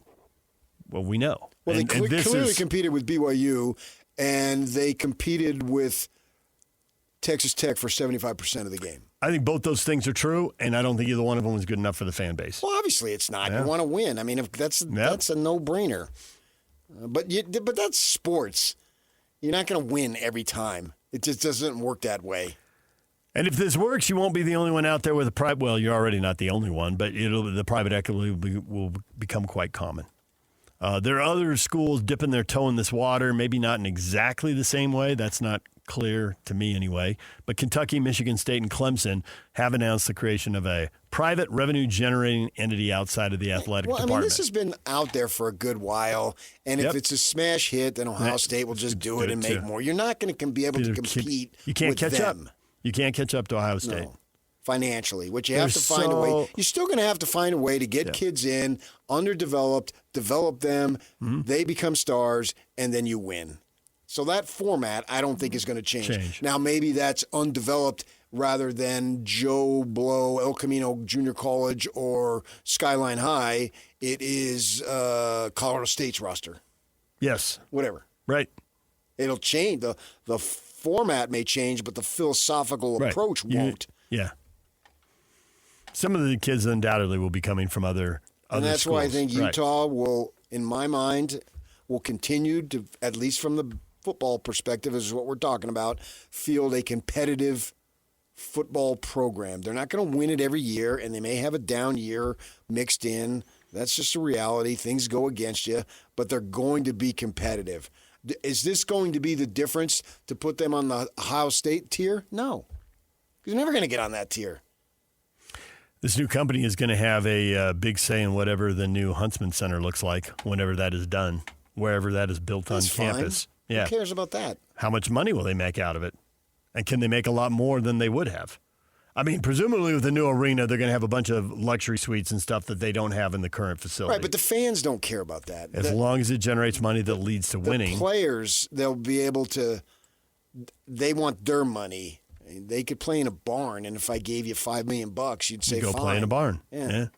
But then they'll get that done, and it'll be good, and it'll be great, and that's just the evolution of life athletically. Things change, right? I mean, the Jazz built a beautiful practice facility. Well, in a couple years, they're not even going to be there anymore. Nope, they're going to be down in Sandy whenever they finish that one. Right.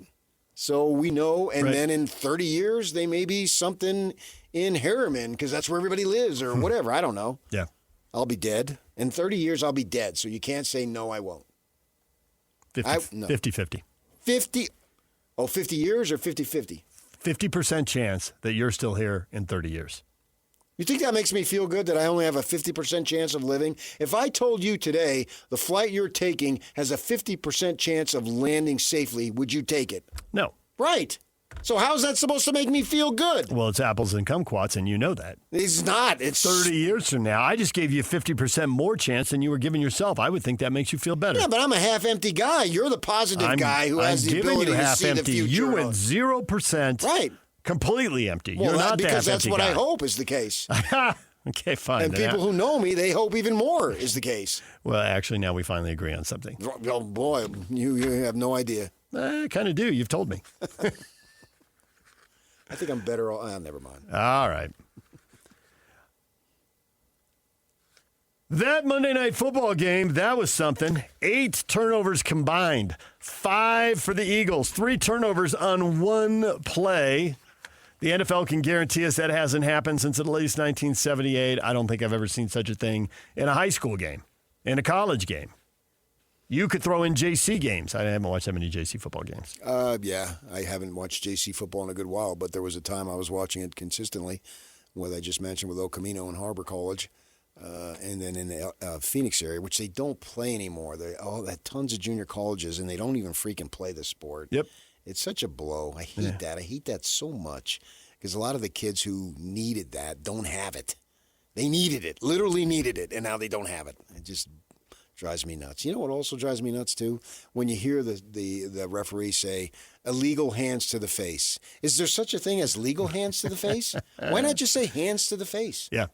Why do you? Every penalty is illegal. They don't say illegal encroachment. They don't say illegal. They say illegal, the only thing they say is illegal shift. I just want to see what illegal hands to the face looks like. Well, you can't do it. You can't hit somebody. You can't smack somebody in the face. That's illegal. Yeah, it would be. That would be in the eyes. That would be. And they always say illegal hands to the face. You're right. They do. It's kind of funny. Illegal pass interference. Well, duh.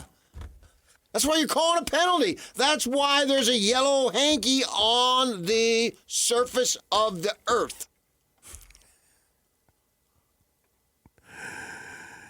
Are the Eagles done? Have you dismissed them as a potential Super Bowl champion? I think you might be able to say Super Bowl champion, as you say, but not as a playoff team. But, no, you don't know, man. We've seen teams struggle along. It's a long season, things ups and downs, blah, blah, blah. Tell me what they're doing in about 3 weeks. Well, they got a super soft schedule, so even if they win, are you going to buy? I mean, if they beat the Raiders and the Commanders, nobody's surprised. Yeah, but if they beat them 14-7, as opposed to 38-6, they got to go. They got to go Buffalo and play the Bills. That's the one big game left on their schedule before they play the Commanders again. I mean, that'll win 3 out of 4. All over the map. They have been. The Bill defense is flawed, and I think that takes them out of the Super Bowl pool. Josh Allen got to be in it. Have to be awesome. I think the Rams are in it. I think the Seahawks are in it. I think the Broncos, Patriots, Packers. I don't know if I want to go beyond that. That might be about it. No, I put Bills in there. Okay, that'd be 6. That's still 6 teams. If you have teams. the best quarterback in the game, you got at least a chance. Yes, and I think right now Josh Allen is the best quarterback in the game. He's been brilliant. He's been brilliant. No, and I mean, I think he's been top 3 for a long time. Exactly. But you want to put him number 1 now? I got no issue with that. Right now, today. I got no issue with that. There are people in L.A. who would be like, "Look at Stafford. He's been brilliant. Stafford's been awesome." I'm going to go with Josh Allen now. They gave up 40 points to the Ravens. They gave up 30 points to the Dolphins, 32 to Tampa Bay, 34 to Cincinnati. Just too many bad defensive performances. That's why I didn't put him in the group. Those games. I'm going to put the Bills in the group. But you also told me that there was no way SC was going to lose to Illinois. I know. It's all about SC. It's all about SC. Hey, every once in a while in this. That was all about the U. I get 93 games right in a row. I got 82 right after that. I missed on 4 locks. I'm telling you, man, once the Jazz, Yak, you're too young to remember this. Jake Scott might remember it. Even he might be too young. But once the Jazz got Armin Gilliam, because I worshiped Jerry Tarkanian and UNLV, I thought that they got Armand Gilliam. He was going to make the difference. For nothing. Which is why they got him That is, in retrospect, exactly why they got him for nothing. But he covered that team, those teams, and he thought Armand Gilliam was in the way a lot of folks thought Ronnie Cycli was the missing piece. I remember the Ronnie Cycli thing. A lot of people did. A lot of people did. I never bought that one. I remember the Ronnie Cycli. He's the guy that's going to get him over the top. I would just say with Armand Gilliam, if I had to sum up 4 words, it'd be out of my tree. There you go. Which was so funny because I had lived through that in Phoenix. But the Suns were the big team when I was there. So multiple, not any one particular person coming in. James Edwards. Yeah, we got James Edwards. We got Leonard Truck Robinson. And they just would go berserk over it. I'm thinking, really? Yeah, I just lost my mind for a minute there. And I'm back. But there was the same philosophy in the Valley as it was when I moved here.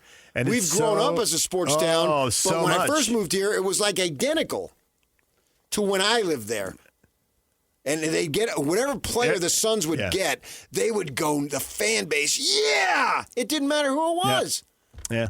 And now we got the fan base, depending on the team, sold on maybe 7, 8, 9 different teams here, depending on who you are, what you're into. And at the time, there were people into 3 or 4 teams. Utah football was on the way up. It'd be 5. It's completely different now. Totally. Yeah. All right, DJ and PK, when we come back, your feedback, including a very poorly timed tweet that I find hilarious. We'll get to that. Stay with us. DJ and PK, it is time for your feedback. Youths for life. Typical BYU radio. You guys didn't say a word about Carlson's game against the Jazz. Absolutely, I did. The Carlson is one of my personal satisfactions because I said 2 years ago, this guy's an NBA player. I remember specifically asking Steve Cleveland, I think this guy's an NBA player. That size and that shooting ability, it caught your eye. Yeah. And here he is with that size and that shooting he's ability. Not a big-time NBA player, but I don't care. He's an NBA player. He's an NBA player. Yeah. If he never plays basketball again, he was an NBA player, and he is an NBA player. But sending us typical BYU radio on the day we have Chris Hill in for an hour. It's hilarious. That stuff used to bother me, but now that you just helped my bank account, so keep thinking that. That's fine with me.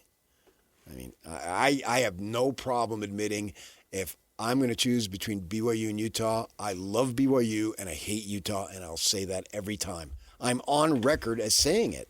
Petty Ute fan. I bleep a new NIL was going to ruin this sport. Bleep this bleep. Talking about Utah and the $500 million equity partnership. Okay, bleep this bleep. I get it. But if your team is going to be in the playoff in 26, yes. But what does it mean for 31? I don't know. We'll worry about 31 I can tell you, 25 was a glorious year for Sun Devil fans. Well, now they're losing guys, and the word I'm getting is because they don't have the money. Mm-hmm. They can't keep the talent that they've developed. They just don't have the big boosters. They don't have the funds. And it sucks, sure. And Levitt he's taking all sorts of crap, but he's going to double his money. Well, if people double their money, they usually switch jobs. That's the way it is. Yeah. Especially when you have Chris Hill was just in here, so he could look at this trajectory of, well, what does this mean in a decade, and what does this mean? Levitt's got 1 year to play football, right? Love. I thought you said Levitt was leaving. Oh, I thought you just said Love. No, Levitt is leaving. Well, he has two, He has two. technically. Okay. Which means he could quadruple his money. Oh, the following year? Well. Go someplace else? No, he that does- school. If he goes to whatever Even school. if he stays. Let's say Well, if he's he goes to a school that can pay, yes. If he's $1 ASU million can't afford quarterback. it. No, it's $2 million. At ASU, what is he at ASU? I think it's in the low twos is what I Okay, heard. low twos? Yeah. So I mean, would he's Cody looking at 6, 7? Oh. I even heard 8 thrown around. Whoa. But I'm hesitant to think Okay, that so that's let's just go reality. 6. If he's at 2.2 to 2.5, What do you 6 is expect him more to than do, double. man? I expect him to go And take the he's $6 not- million. But then the thing that I asked about Chris Hill, the trade-off is he won't ever be anybody in terms of Alex Smith will always be a Ute. Eric Weddle will always be a Ute. Scattaboo will always be a Sun Devil, even though he was a transfer. Yeah, but what he did in 2 years. Yeah. For- and yeah, for every time Levitt- you go back, For Levitt to have that, he'll won't have have to it. go somewhere. Well, he'll have to win the national title. Daniel's going to LSU and winning the Heisman. Do you think he's a Tiger? Yeah, but he was there for 3 years. And this would be 2. So it's a little bit different. Yeah.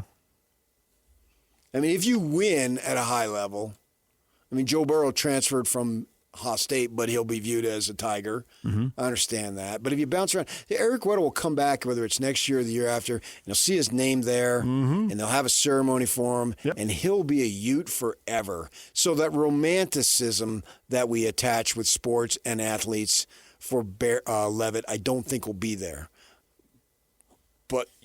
But if he gets $6 million a year for 2 years, Would for I give $12 that up million, for that kind of when cash? they say $6 million, do they mean over 2 years or do they mean $6 million per year? I think everything now is just Just a a 1 1 year year deal. Okay. And then see how it goes. Because Right. he could go to the draft. He could go to the draft. He whatever. could have an injury. Yeah, It's all right. kinds so of I things think when for you better hear or those worse. types of deals, it's basically a 1 year situation. And I think that's the reality of it. And I think Kalani, he loves to say, I don't want to hear about money right off the bat.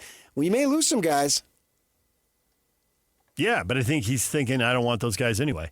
I get your okay, point. but I'm going to spite myself. There's a kid out there, and I don't want to give his name.